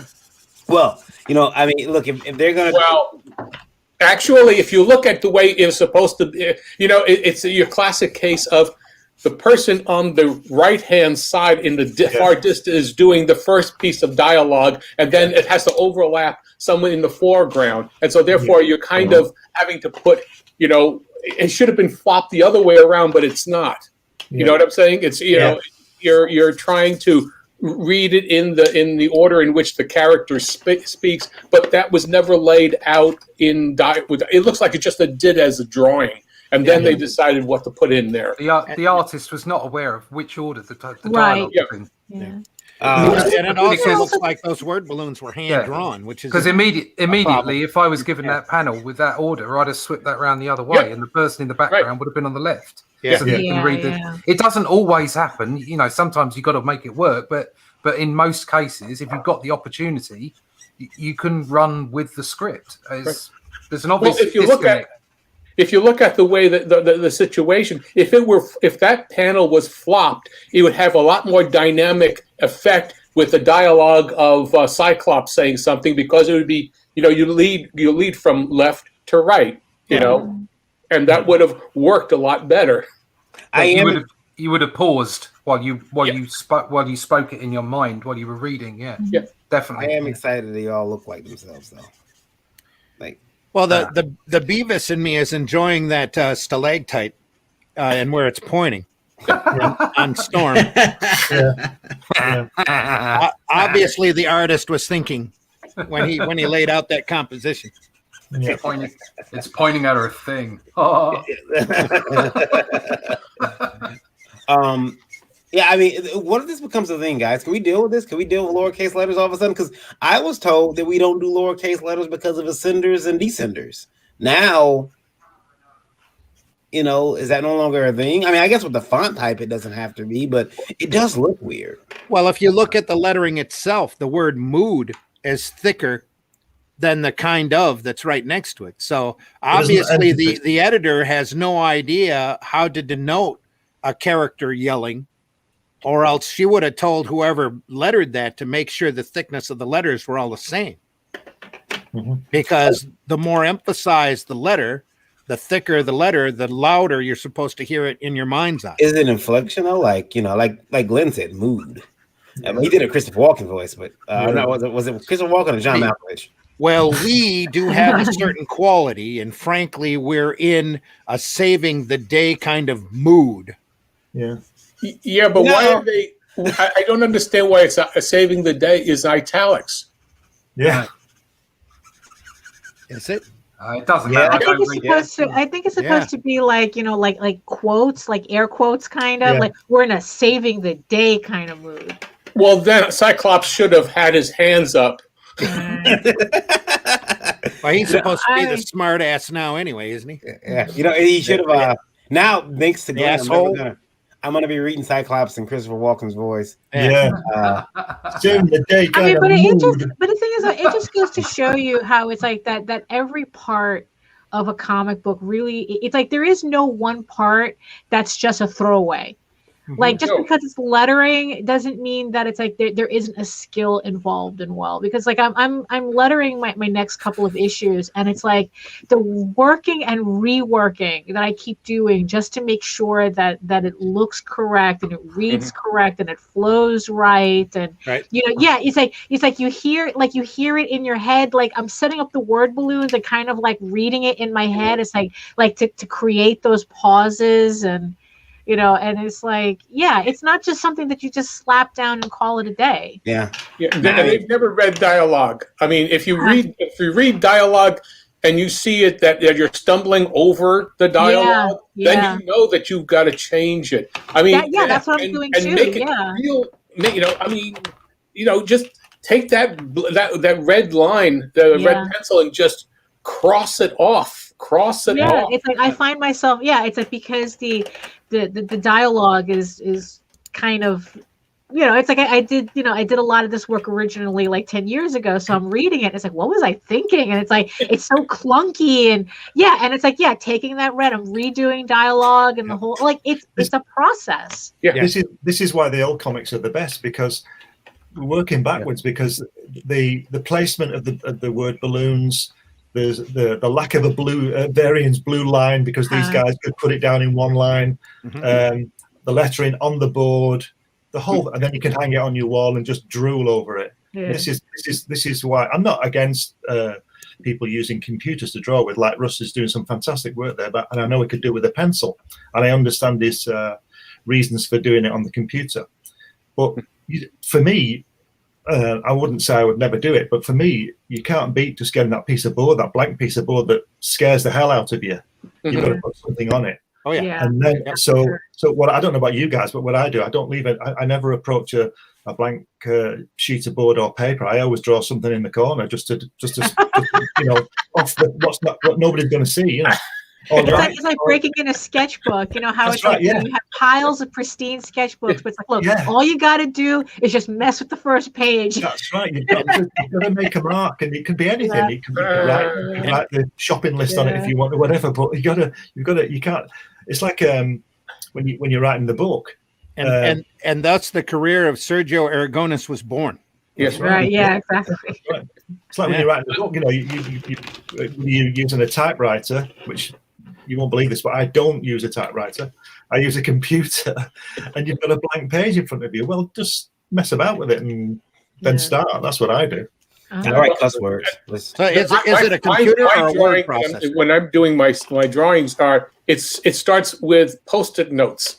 I mean, there is a continual process. By the time I finish the drawing, I've redrawn that about 4 or 5 times. Yeah. In various stages, in various, roughs, thumbnails, roughs, same size page, of what is going to print it. And then I blow that up, and then I start reworking that on the full size, and that's how that, and it's a constant process. And the dialogue is always changed. Any text is always, I'm thinking, do I have enough space? Is where are the characters in this? What are they doing? Should it be a shouting? Should the dialogue even be an effect? In terms of, there are so many different ways to work on it. But then I'm doing, like Daphne, I'm doing everything, so we can do everything. Same way with Russ. You're doing everything. Mm-hmm. But you have the whole piece in your mind continually and thinking about how that's going to play from the first panel of the page to the last panel, and see whether or not that last panel makes somebody want to turn the page. Yeah, I'm doing it in slightly different order. I mean, Glenn will be aware of this. I was watching, I think it was a Qubit video, and he was talking about putting the text down and saying, these young guys today, they ink stuff they don't need to ink because there's going to be some text in that panel, and they only inked what they needed to ink, and they knew exactly where the text was going to go, or at least a pretty good approximation. And that was an understanding of the script, understanding of the process, a full understanding, front to end. I don't quite do it that way, but when I sketch out my pages, I make sure I know what's going on with the script and what sort of amount of room I need within a panel. Yeah. What I did with Only Death Can Save Us is once I'd done out the pencils, I then laid all the text down. And where I felt I didn't have enough room for text, so I edited text where it needed to be, because like you say, you don't want it to be too wordy and overpower a panel. But where I absolutely had no option, and it was the story that was most important, I reduced some of my content. Yeah. And I went back through and did that so that it all worked together in unison. And that's the other end from the way Qubit was relating it, but it's still the same kind of process. And that's what's not happening in that panel, for instance. I mean, that isn't about room. That's just about not understanding it from, one end to the other. Mm-hmm. Jake sent me some pencils, Randy. You want to put them up? Yeah. Pardeep says Marv Studio. Cameron says, I'm reminded of the 90s. Jake says they had to go for lowercase letters to cram all that text in. Actually, they could have gone, they had plenty of space for more word. Yeah, that's the thing. It's like they had plenty of room. Yep. Yeah, It's that's just that bad panel. planning. That's Yeah. just that panel. You haven't seen the rest of the book. Bean Well, counters, yeah. Bean counters love editors like that. That's not right, Joe says. Yeah, no. Jazz hands. Yeah. Empyrean says Dobie Gillis. Beatniks. Yeah. Oh, that's back when we were talking about snapping. Oh, Yeah, yes, yeah. Windsor McKay lettered this. Empyrean says. Soon they'll have the letters on the suits like the Yellow Kid. Yeah. Well, they do have X's on them. Yeah, so soon they'll all be they'll have their like Alvin the Chipmunks, they have a big C. The Ninja Turtles have like the letters on their belts. They probably lettered it with Comic Blast anyway. So I'm surprised they haven't done that already. Yeah, because the only way you can tell them apart now is they're color coded and they have different weapons. That's cool. Yeah, that's a page from his story he's working on for Revolt. And there's one more. Hold on. It's probably just the top panel though. So there's one where he said the car got removed for another panel. Okay. Let me bring it up here. I bring stuff up like this is why I don't accidentally put something on screen that's gonna get us in trouble. Is there something on there that could get us in trouble? No, but something in my regular messenger that could probably go. Oh yeah. Yeah, because he has Pornhub. Yeah. He has Pornhub on another tab. Yeah, because I'm telling you, you guys who share your screen, that is your entire screen. That is crazy, and not because I have anything up, because I keep so many tabs open. I don't play when it comes to my tabs. My tab game is crazy. You guys look at this. You see those tabs on top? Let's take a look. Good grief. Yeah. Those tabs? What? Oh my god. I'm a tab king. I got tabs open. No wonder it's crazy. Yeah, you guys sharing your screens. I'm like, and then what if I accidentally click on the wrong tab and put my credit card information up or something? I have just looked into the face of infinity. Yeah. Did you just send me a rough, Glenn? Yes. Of a page you were working on? Yeah, it's just from a graphic novel. It's been shelved this past few years, but just to highlight what I did some just really rough sketches and put the lettering in, but as a rough script. Yeah, so I don't know whether you can get that up or not, just to show what we're talking about. I can pull that through, absolutely. But it does help if you're writing it as well, because like Russ said, you can take things out. Yeah, just to get everything everybody in the right order and the text in there. Yeah, and it's very rough, obviously, but that's the way I work. And like I said, when you're writing it as well, it does help because you can cut things out, you can edit, you can do it all at the same time. Yeah, your roughs are a lot cleaner than mine. Huh. I'll tell you that right now. Right. But that whole book is just laid out like that. I just need to get the time to finish it off. But Russ gave me a great idea yesterday. You don't remember that, Russ, about this single page? I shelved it because it would take me. I'm too busy to doing other things, and it would take me too long to draw it and color it and everything. So Russ gave me the idea of just doing maybe double page spreads as one panels with the text on and prose on and stuff like that. So I might look at that in the future, just so that I'm doing, even though the big drawings, I'd only be doing 70 drawings instead of 700, Didn't realize I still had my page up. Yep.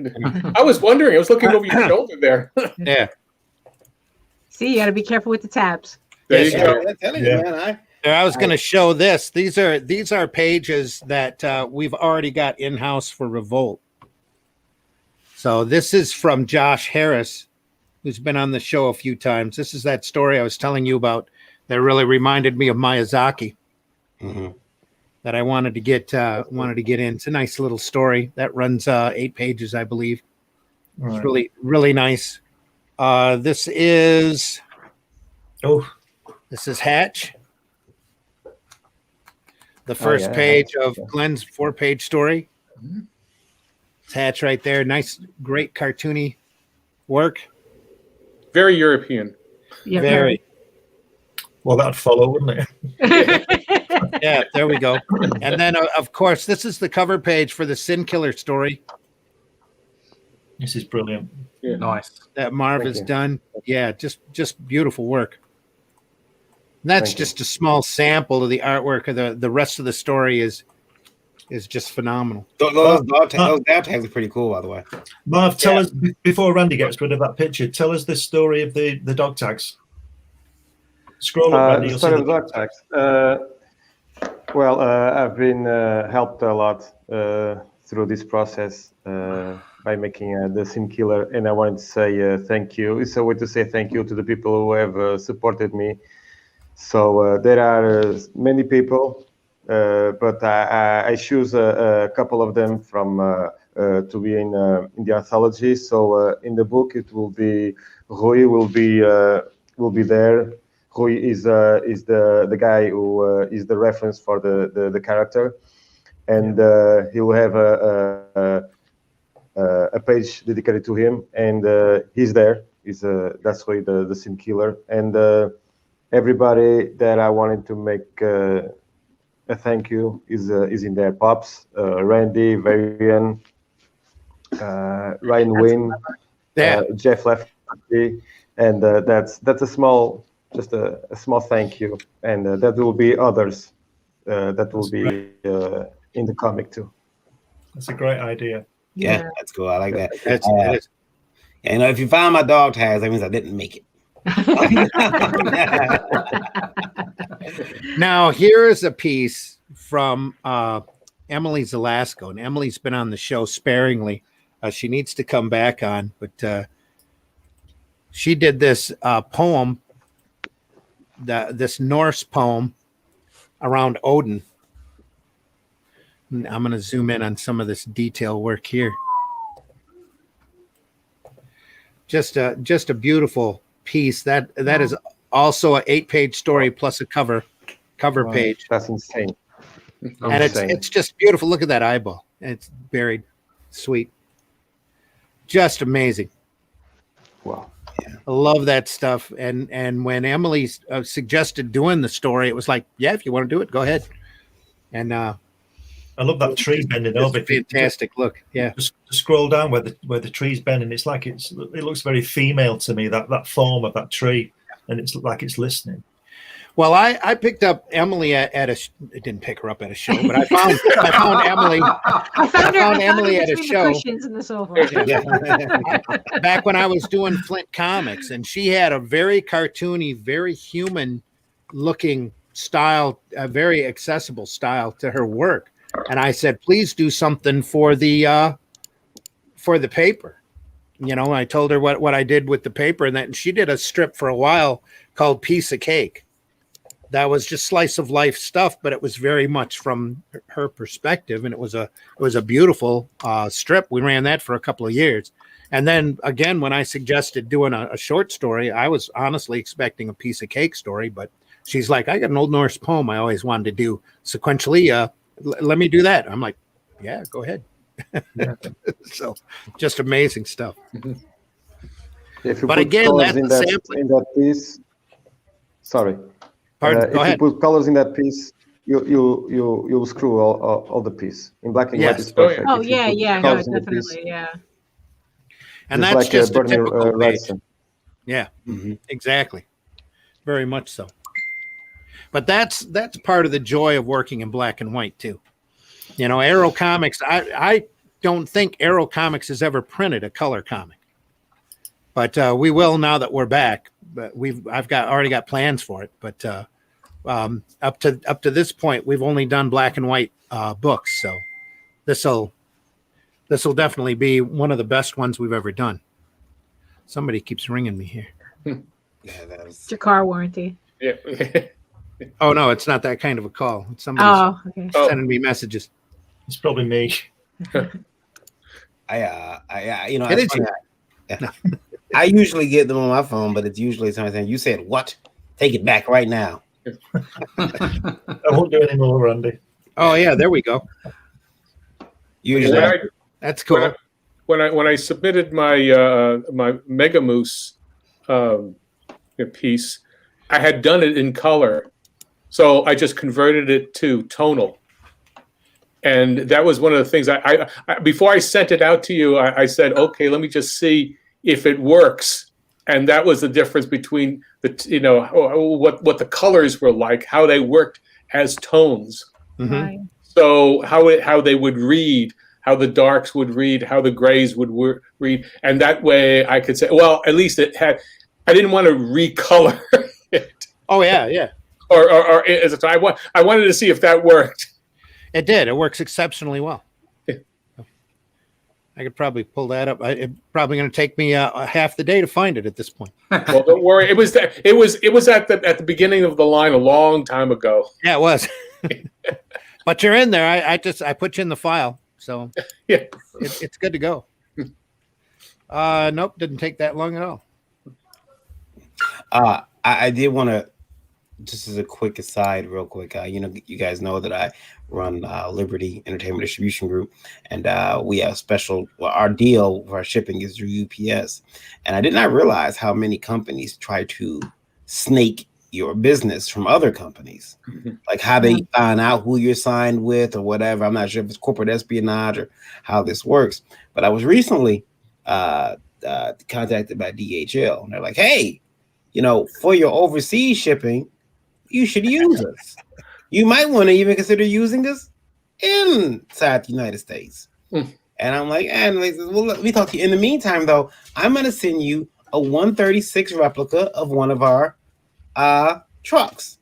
And I'm like, you son of a bitch, you got me. That's all it takes to send me a free toy.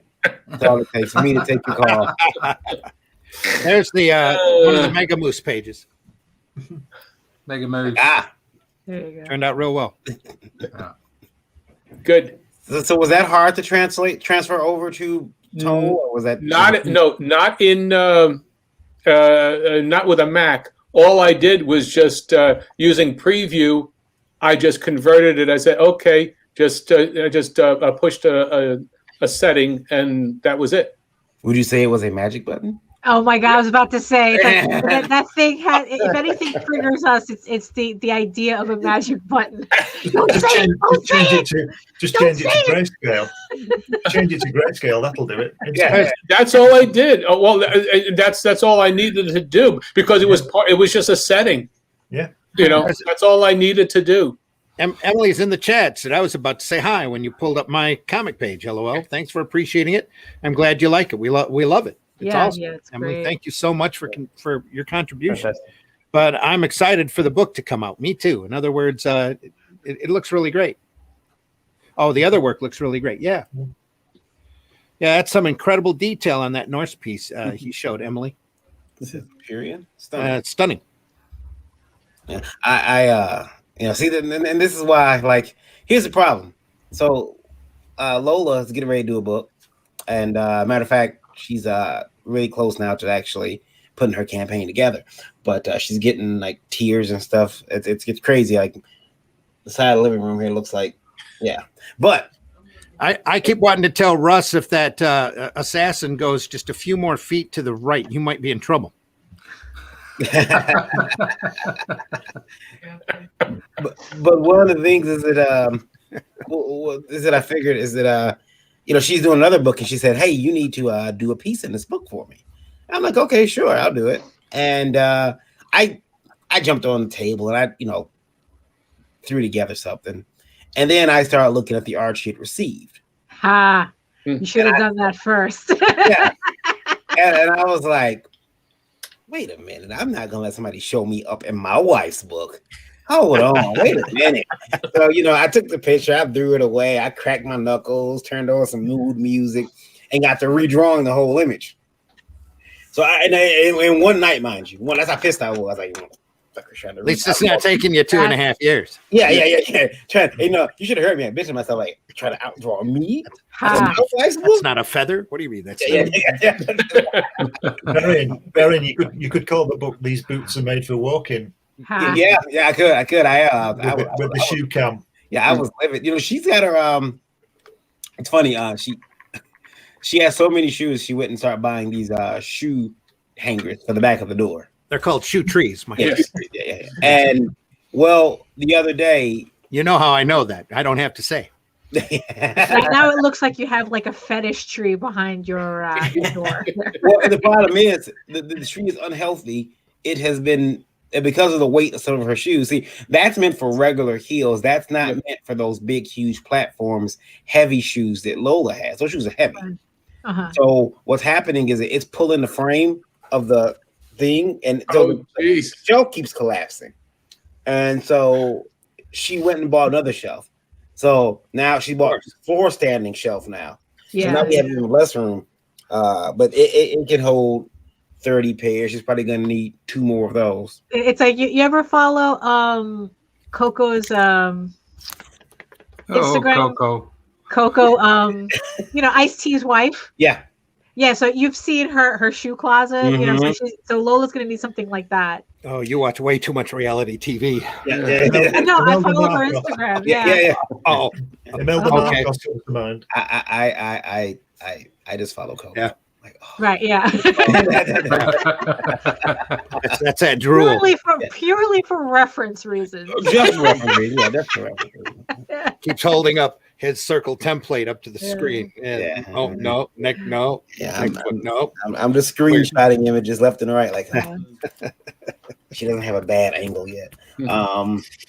Yeah, it's Lola's shoes are ridiculous, but her comic is coming together. She's been talking to her artists. They've got everything set in place, so she's gonna be Yeah, exactly. Yeah, those with the lights and everything. Yeah. Calfax shells for comics? Nah. Calfax shells for shoes. Yes. So yeah, and what's funny is that some of those shoes, you can display them, you know, and like little figurines He practically. to grab a couple of pairs just to prove his point. Yeah. Put a little mood lighting, you know, those color changing lights on them, you know. Oh, those are already built inside of some of the shoes. Yeah, exactly. Blinking lights. Yeah, they come with their own mood light. Yeah. Can I ask Marv a question? Of course you can. Go ahead. Marv. Marv, can he ask you a question? Oh, yes, of when's course. When's your book finished? Well, now with the tablet, I believe I can make it till March or April. Right. Okay. Cool. Just Look out for that one. let's see. Yeah. Yeah, thank you. Let's see. I'll be looking out for that. Because now Let us know when you- it's very different. It's very different now because I can. Usually, I don't know how to ink because I screw up every time. I do a lot of mistakes. Wash your hands. But now But now everything is. I'm doing a huge panel right now, and it's taking too long. But if it was traditionally, I was just beginning, almost. So Right. Okay. yeah, let's hope No March more already. dry brush technique or convenient smears or anything like that. Toothbrush, No, you know, doing the toothbrush and this is sprinkling ink yeah. all over now it's everything. easier. Now it's easier. Too much. There's no Uh-oh, comparison. somebody's in trouble now. Hi guys. Standards and practices. Hold on. Good morning, everyone. Good morning. Hello. Right. And for our listening audience, Indie Princess is now in the house. First time ever on it. I'm just not First showing time my ever. face. On I'm the in Sunday pajamas. My makeup's not done. I look horrible. Oh no, No one's seeing me like this. none of us have makeup on either, so it's okay. Right. I have mustache wax. That may be Daphne. Well, no, not even. Although Okay. I am in my pajamas. Speak for yourself. All right, never mind. I want to keep that. Okay. I'll He's say that fully more made off there. I'll say that more off there. It's the eyeshadow that kicks it all up. Yeah. Varian. Lola came in because she was complaining behind me. She went to a print. She's not gonna say the name of the printer. No, no. I had to remind her. And for her book, go ahead and tell them what happened, Lola. Go ahead. I'm just trying to get pricing. And Right. let me know if this is a good price. For 400 copies of square bound 80-page book plus 4 covers colored, $3,120. Cool. Wow. Hold on. Is that- Let me check something here. Hold on. Is that a good price? Is That seems a black little high to me. black and white interior? No, it's not. It's So colored. is Color all the way is through. it hardcover?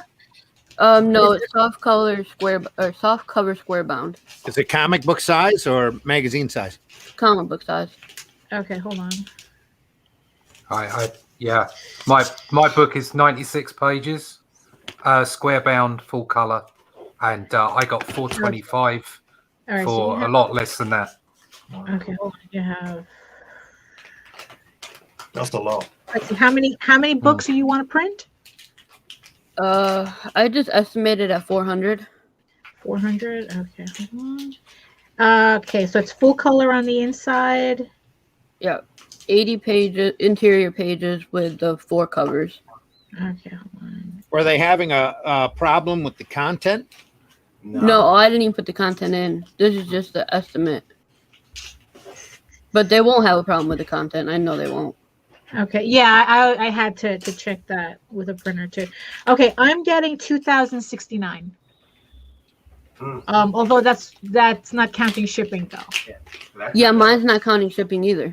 Yeah. So this is Mixam.com if you want to check them out. Mixam.com if you Okay. want to check their pricing out. That's where I got mine done, Daphne. Yeah. And over in the UK, and they're good. Yeah, good. no, I really like them too. Yeah. Yeah. So yeah, so There's I a lot got of people going 2,000. there. Yeah. I would 'Cause say they that's have- roughly my price as well. Yeah. Yeah. Yeah, because they have, I guess it's like they work with like different printers all over the place. Mhm. So I guess they're able to keep their prices kind of competitive, I guess. So What is yeah, so shipping like? Is it expensive or? hold on, let's see. What's okay, I have to type in your zip code in the chat. Okay, I'll put it in the private chat. Yeah. Yeah, it's like right.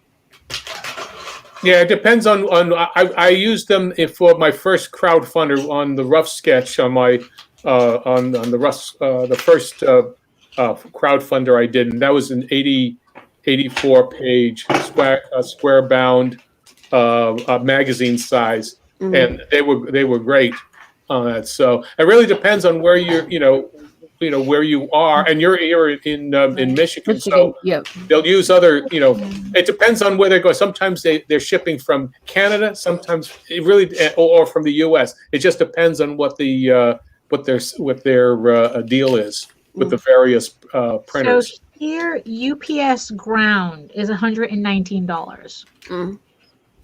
That's not bad. Yeah, for 400 books. And what were you quoted? Without shipping, $3,120. Yeah, that well, I mean, yeah, so go to mixam.com and check out there, like, because at least you can put in more detail as to what you want. And also they give you a lot of options, like whether you want to get like UV on the cover, or spot UV, and all that fun stuff. For another one of my books that's going to be part of the campaign, I quoted for color for 20 pages, $200 plus shipping. Or 20 or 200 books at $490 plus shipping. Yeah, go to the Mixam website and play around with their calculator. Because like I said, I've used them a lot. Russ has used them. I mean, I'm pretty happy with them. So okay, I will definitely check them out. Thank you guys. Hey, no problem. This campaign is already driving me nuts, and I haven't even started it yet. Yeah, no, it gets worse from here. Don't worry. I already got my launch date and everything. I'm just standard square back with 60-pound interior with a UV coated cover is a 2860 for 400 copies. Yeah. Not with all the shops, apparently. no. Apparently. Well, I mean, if you don't, I mean, if there's some of these places that if you don't know they exist, you don't know. I mean, Well, Varian's got an in at and I'm just checking their outside website. So Lola likes to shop at Giraffe Ass Printing. It's mighty hot. Mighty Hot. Okay. No, I was just trying to take my business somewhere where I know. Well, now look what you've done. Mixam has the price calculator right on the site. Imperium Volt says the quoter thingy, and then Your mic is off, bud. Imperial Volt also says that's under $3 for a 20-page color book, which isn't too crazy for a short print run. Yeah. These are just estimates. I don't know how the campaign's going to go. I would venture to say that's an estimate from a printer that doesn't care if you get your business or not. Yeah, and sometimes because really, if sometimes they give quotes because they really like your job is too small, but they don't want to say no. Yeah. No job too big, no job too small. You can print on demand that book a lot cheaper than that. Well, that's what I was doing. Yeah. Okay. Yeah. I'll tell you about it after the show, Randy. I don't want to name names right now. No, there's not no need to do that. Yeah. Indie Volt Radio question. And this one is about getting ads in your books. How much should I be willing to pay to take an ad in a book or to have an ad put in a book, indie book? I've been quoted anywhere from $100 to $1,000. What do you guys think about that? Ooh, let me go. It depends on where in the book. But $100 isn't bad depending on where it's at. No, I think Peter Samedi charges like 50, doesn't he? For like 75, I believe. 75. Yeah. And he's got as an independent, publisher, he's got a much wider distribution and supporter base than most people. So it really depends on what can they prove their numbers of subscribers. That's the biggest thing. That's the biggest number. Hello, Meredith. Hey, Meredith. I would like to know that. Like, what's up on because I've paid for ads and it's always been affordable. I think that also though the amount that you pay should really depend on the circulation of the magazine or the comic, right? Like how many places are you hitting? Yeah. I'll gladly pay $1,000 if I know that my content's going to be seen far and wide. Whereas if you're only going to be giving it to a couple dozen people, right? Yeah, like you don't want to pay like $75 for an ad is reasonable, but if the book is only going to go to like 3 local shops, who's really going to see it? Right. Yeah. So it really depends on what exactly you're paying for. So my computer's doing some weird stuff today. It just muted me. It's because of all the tabs you have open. Yeah, probably. Yeah. You know what? And Lola's always picking on me. Oh, I see Meredith. We said Meredith. She's in the house, popping in late. Wow. Hey, Meredith. Yeah. Look at this full house. Hello, Indie Volt. Hello, Meredith. Yeah. Meredith, I just messaged you. Answer me. Answer me now. Yeah. Lola always looks at me with my tab. She's like, you know why? That's why the internet's so slow around here. You got 1,000 tabs open. I'm like, oh, I got 1,000 open right now for school. She used to not do that, and now she realizes that 1,000 tabs is convenient. That's right. Jake says Varian, the tab king. We should be sponsored by Tab Cola. There you go. If the print circulation is above 2,000, $50 to $200 is fair. If it's above 10,000 books, then 1,000 is fine. Yeah, it sounds reasonable. Yeah. There's a Seth Sticker Club there. Oh yeah, it's for my Patreon. I gotta send those out tomorrow. Cool. Blow that up here for a second. Let me find you here.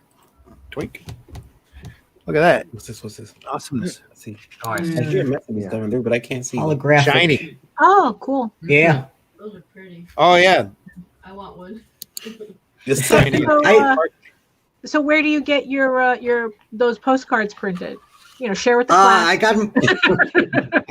I got them through catprint.com. Okay. I also got the shiny Deadpool and a couple other ones, but I also have 11 by 17 large shiny holographic ones like this too.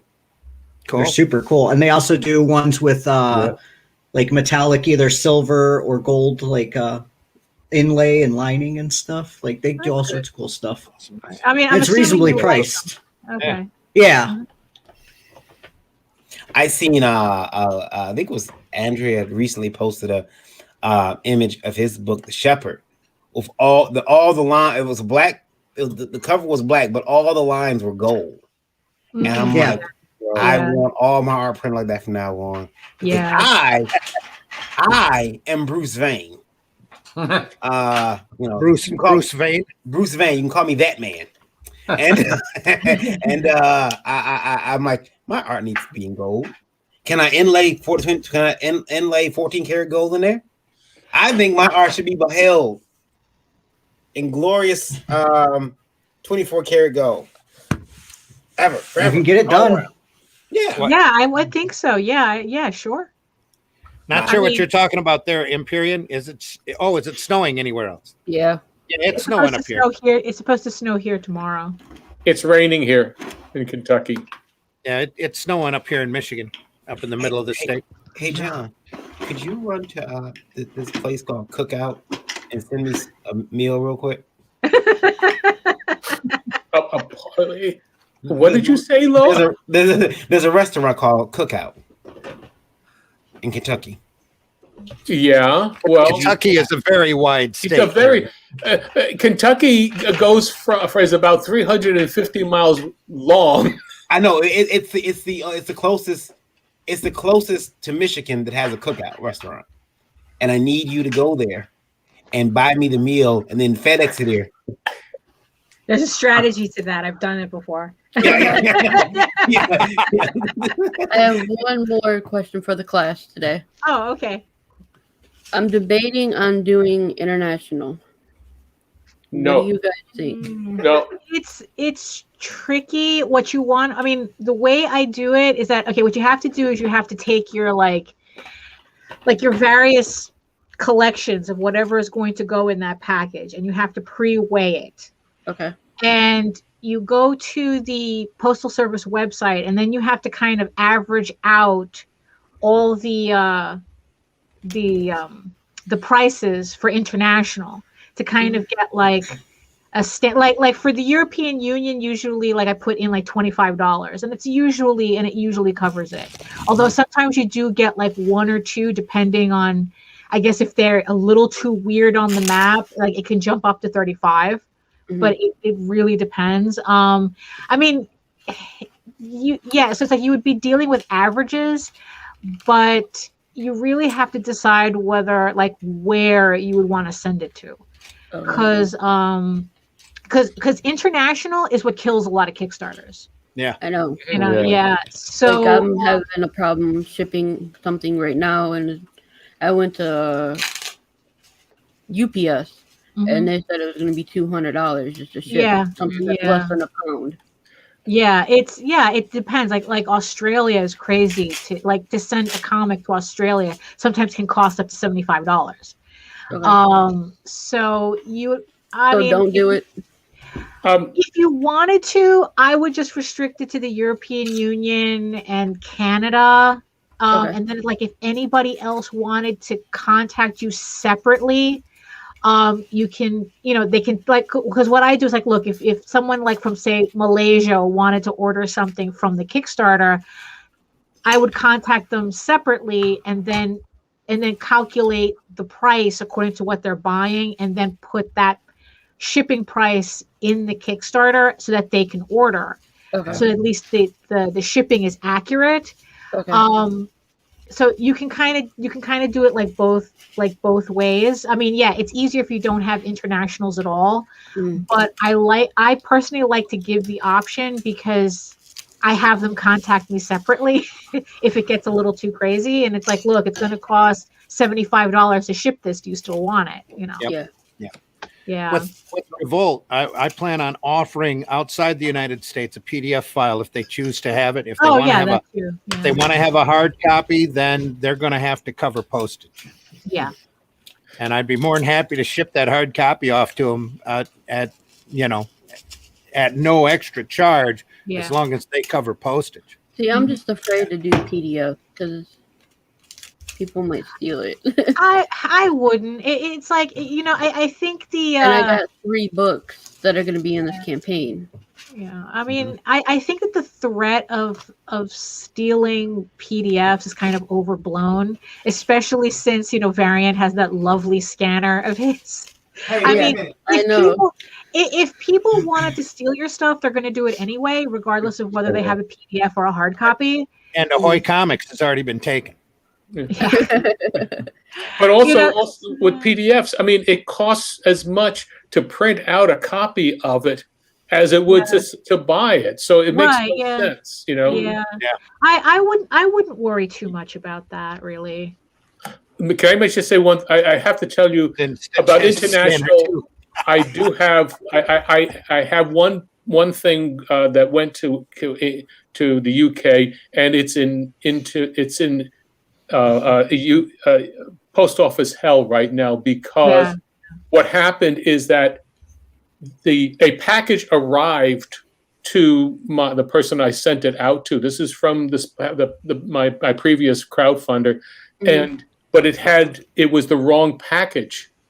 What happens when you send your stuff internationally? It goes through a clearinghouse in Chicago, and they slap in the customs form. They slapped my customs form onto somebody else's package, and my package is in hell. They can't find it. And now I sent them a second one, and it's still stuck there for the last 12 days, 12 or 14 days. So international is not good right now because of everything. They either have not enough people to do it, or they have a lot of stupid people who are doing it and can't tell one package from another. I would imagine it's a combination of both. Yeah. Because I had 2 packages to Canada get rerouted to France for some reason, and it took like 2 months. At least you had the right customs form on the right package. Well, you see, the funny thing is that I use stamps.com, so I filled out the customs form myself. That's the same thing. Yep. That's exactly what happened. And I mean, I know that if you go under a certain weight, it goes through that processing center, because I've made that mistake a couple of times. But I think if you go just like first class international, it just over a certain weight, it just takes my label and that's it. But it's still, it could still take up to 2 months depending on where it's going. Yeah. I wouldn't let me send it. So in closing, everybody, we're going to do Revolt. Stay tuned to Indie Volt on the podcast for more information as to the campaign as it goes along. We're really going to be promoting the heck out of it. It's going to be a great product. Can't wait for you to see it. Thanks so much for listening. This has been the Sunday Funnies for the 31st of January, 2021. And Varian, do we have any numbers? Yeah, we were at let's see here. I'm sorry. Out of all the tabs I have open. It's going to have to find that tab now out of the 1,500 you have up there. Yeah. Where's that number? It's take. Yeah, with it. Yeah, we're at 52. Yeah, exactly. 200,000? What? Yeah, no. We're at 50. Actually, it changed. We're at 58, 138. Oh, thank you. Cool. Thank you. Today. Cool. Excellent. Great. Yeah, 58, fantastic. Thank you guys. We appreciate everybody listening, no matter where you are. If you're listening on YouTube or Facebook, make sure you hit that like button. Make sure you hit that bell for notifications. Subscribe to the Indie Volt channel. And go over to the Indie Volt Facebook. Make sure you like and follow it there, because we will post when Revolt goes up on crowdfunding. Yes. Give us a copy. And I also have a new page over on Facebook labeled Aero Comics 4.0 that will be covering that and the other Aero Comics products as they become available. I changed my Zim Geek channel over on YouTube over to Aero Comics 4.0. And I'll have an introductory video for that here in a little bit. I'll still be putting the occasional cartoon instructional up there, so don't worry about that. Maybe even a rant or two.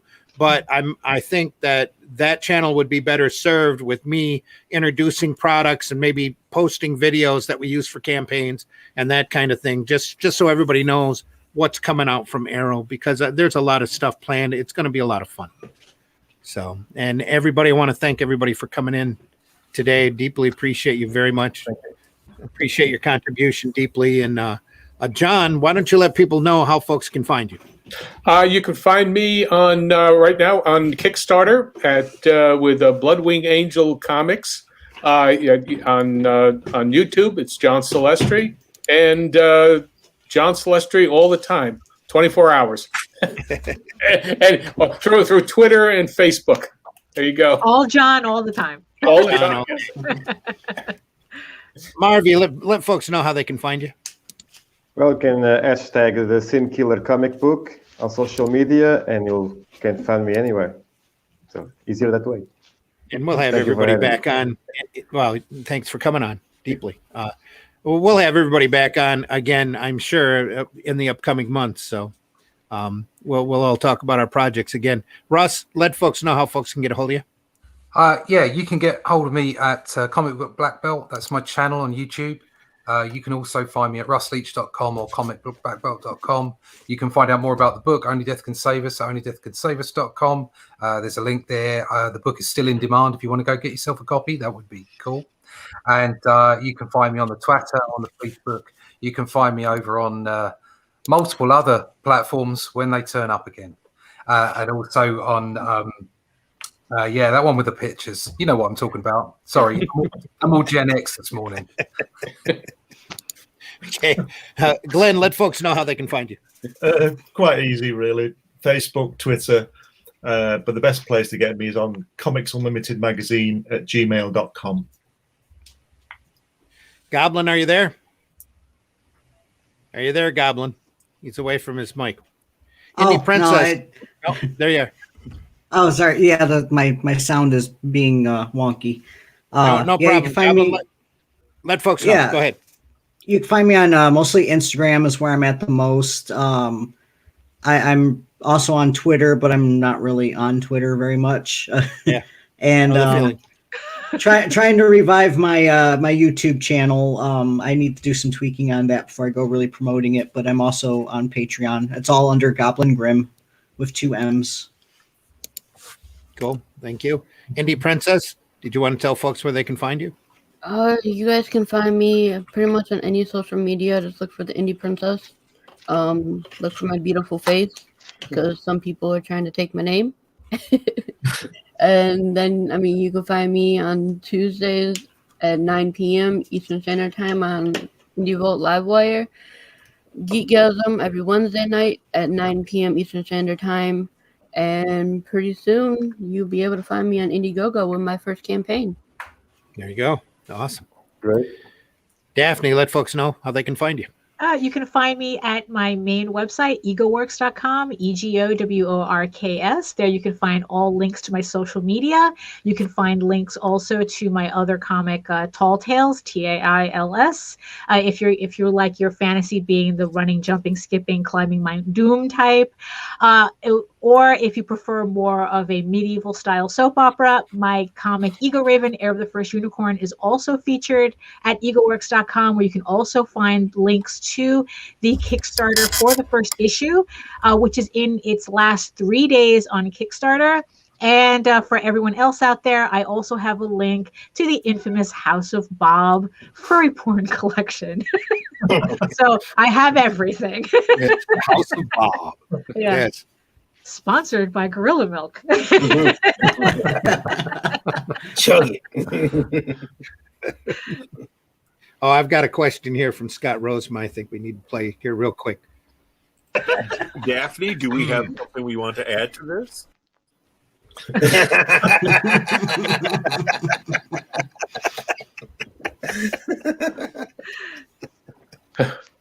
And if It you was don't only know, a matter of time. if you don't know where that comes from, please go back and look at Thursday morning show. That's the breakfast bus. Yeah.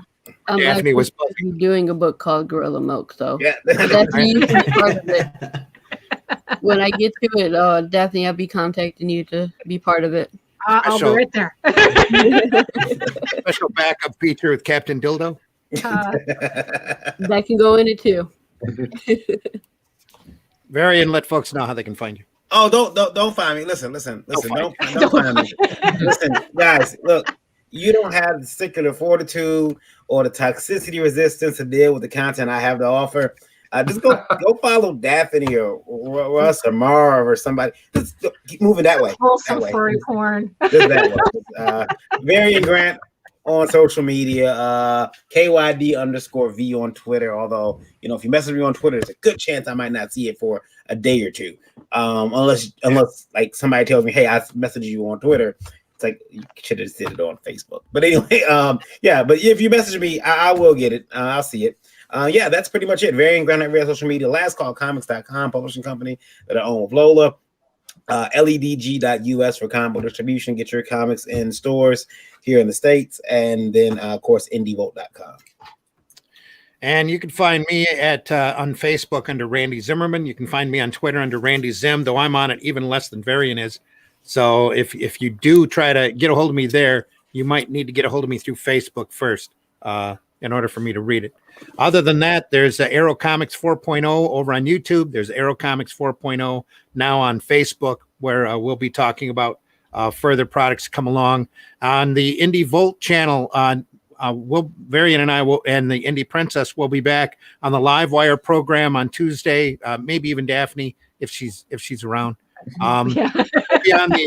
on the Live Wire program Tuesday nights at 9 p.m. and that's Eastern Standard Time. Monday nights, Eric Hodson and Michael Oden have a great program where they talk about digital comics, comics that you might not have ever seen that are just amazing. Some of those are just incredible. It came from Webtoons. That's Monday nights at 9 p.m. on Indie Volt Radio and on their Facebook channel. On Wednesday nights, of course, is a Geekgasm program with Daphne and Meredith and Indie Princess, again, talking about comics and geek media from a female perspective, hopefully. Then on Thursday mornings, we have the Breakfast Buzz with at least Varian and myself, sometimes Daphne, and lots of other guests, where we talk about the comic biz again. That's Thursday mornings at 9 a.m. on that's Eastern Standard Time on Indie Volt Radio and all of the Facebooks and YouTube and all of that.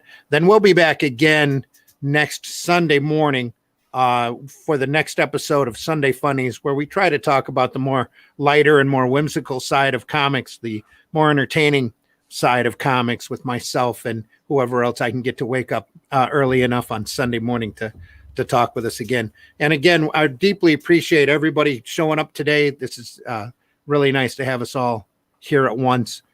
And deeply appreciate you and your contributions for that Revolt book. It's going to be an amazing product once it's out. So I can't wait. Yeah, I can't either. Honestly, I spent all day putting that print file together going, I can't wait until this book comes out. I'm convinced at this point, I'll see it the same way everyone else does. Maybe. All depends. Yeah. We'll just go over Randy's house. Yeah. And demand to see stuff. Yeah. Here we are.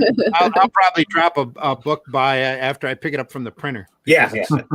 It's just that convenient. He'll only see it when Randy sends it to be distributed through Liberty. All right, everybody, we're going to go out the same way we came in. We deeply appreciate you listening. Thanks, everybody on Indie Volt Radio. We deeply appreciate you. We wish you the best of the rest of the day. Stay safe, everyone. Anybody have any last words? Drink water. Drink lots of water. Get plenty of fluid. Stay hydrated and buy indie comics. Yeah. Don't trust Robin Hood. Yeah. Don't sell. Sell. Hold the line. Hold the line. That's very true. There are companies out there that deserve to stay in business, and it's up to you to make sure they do that. Screw these hedge fund idiots. Am I getting political? Let's not. Here we go. Thanks again, everybody, for listening. We'll see you soon. See ya. Take care.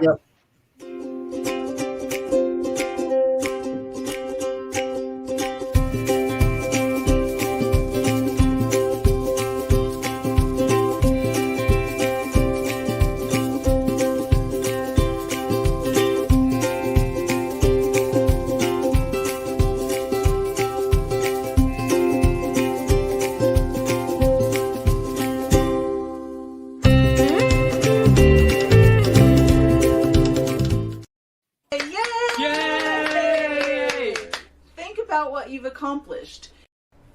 Don't mess with the bull, young man. You'll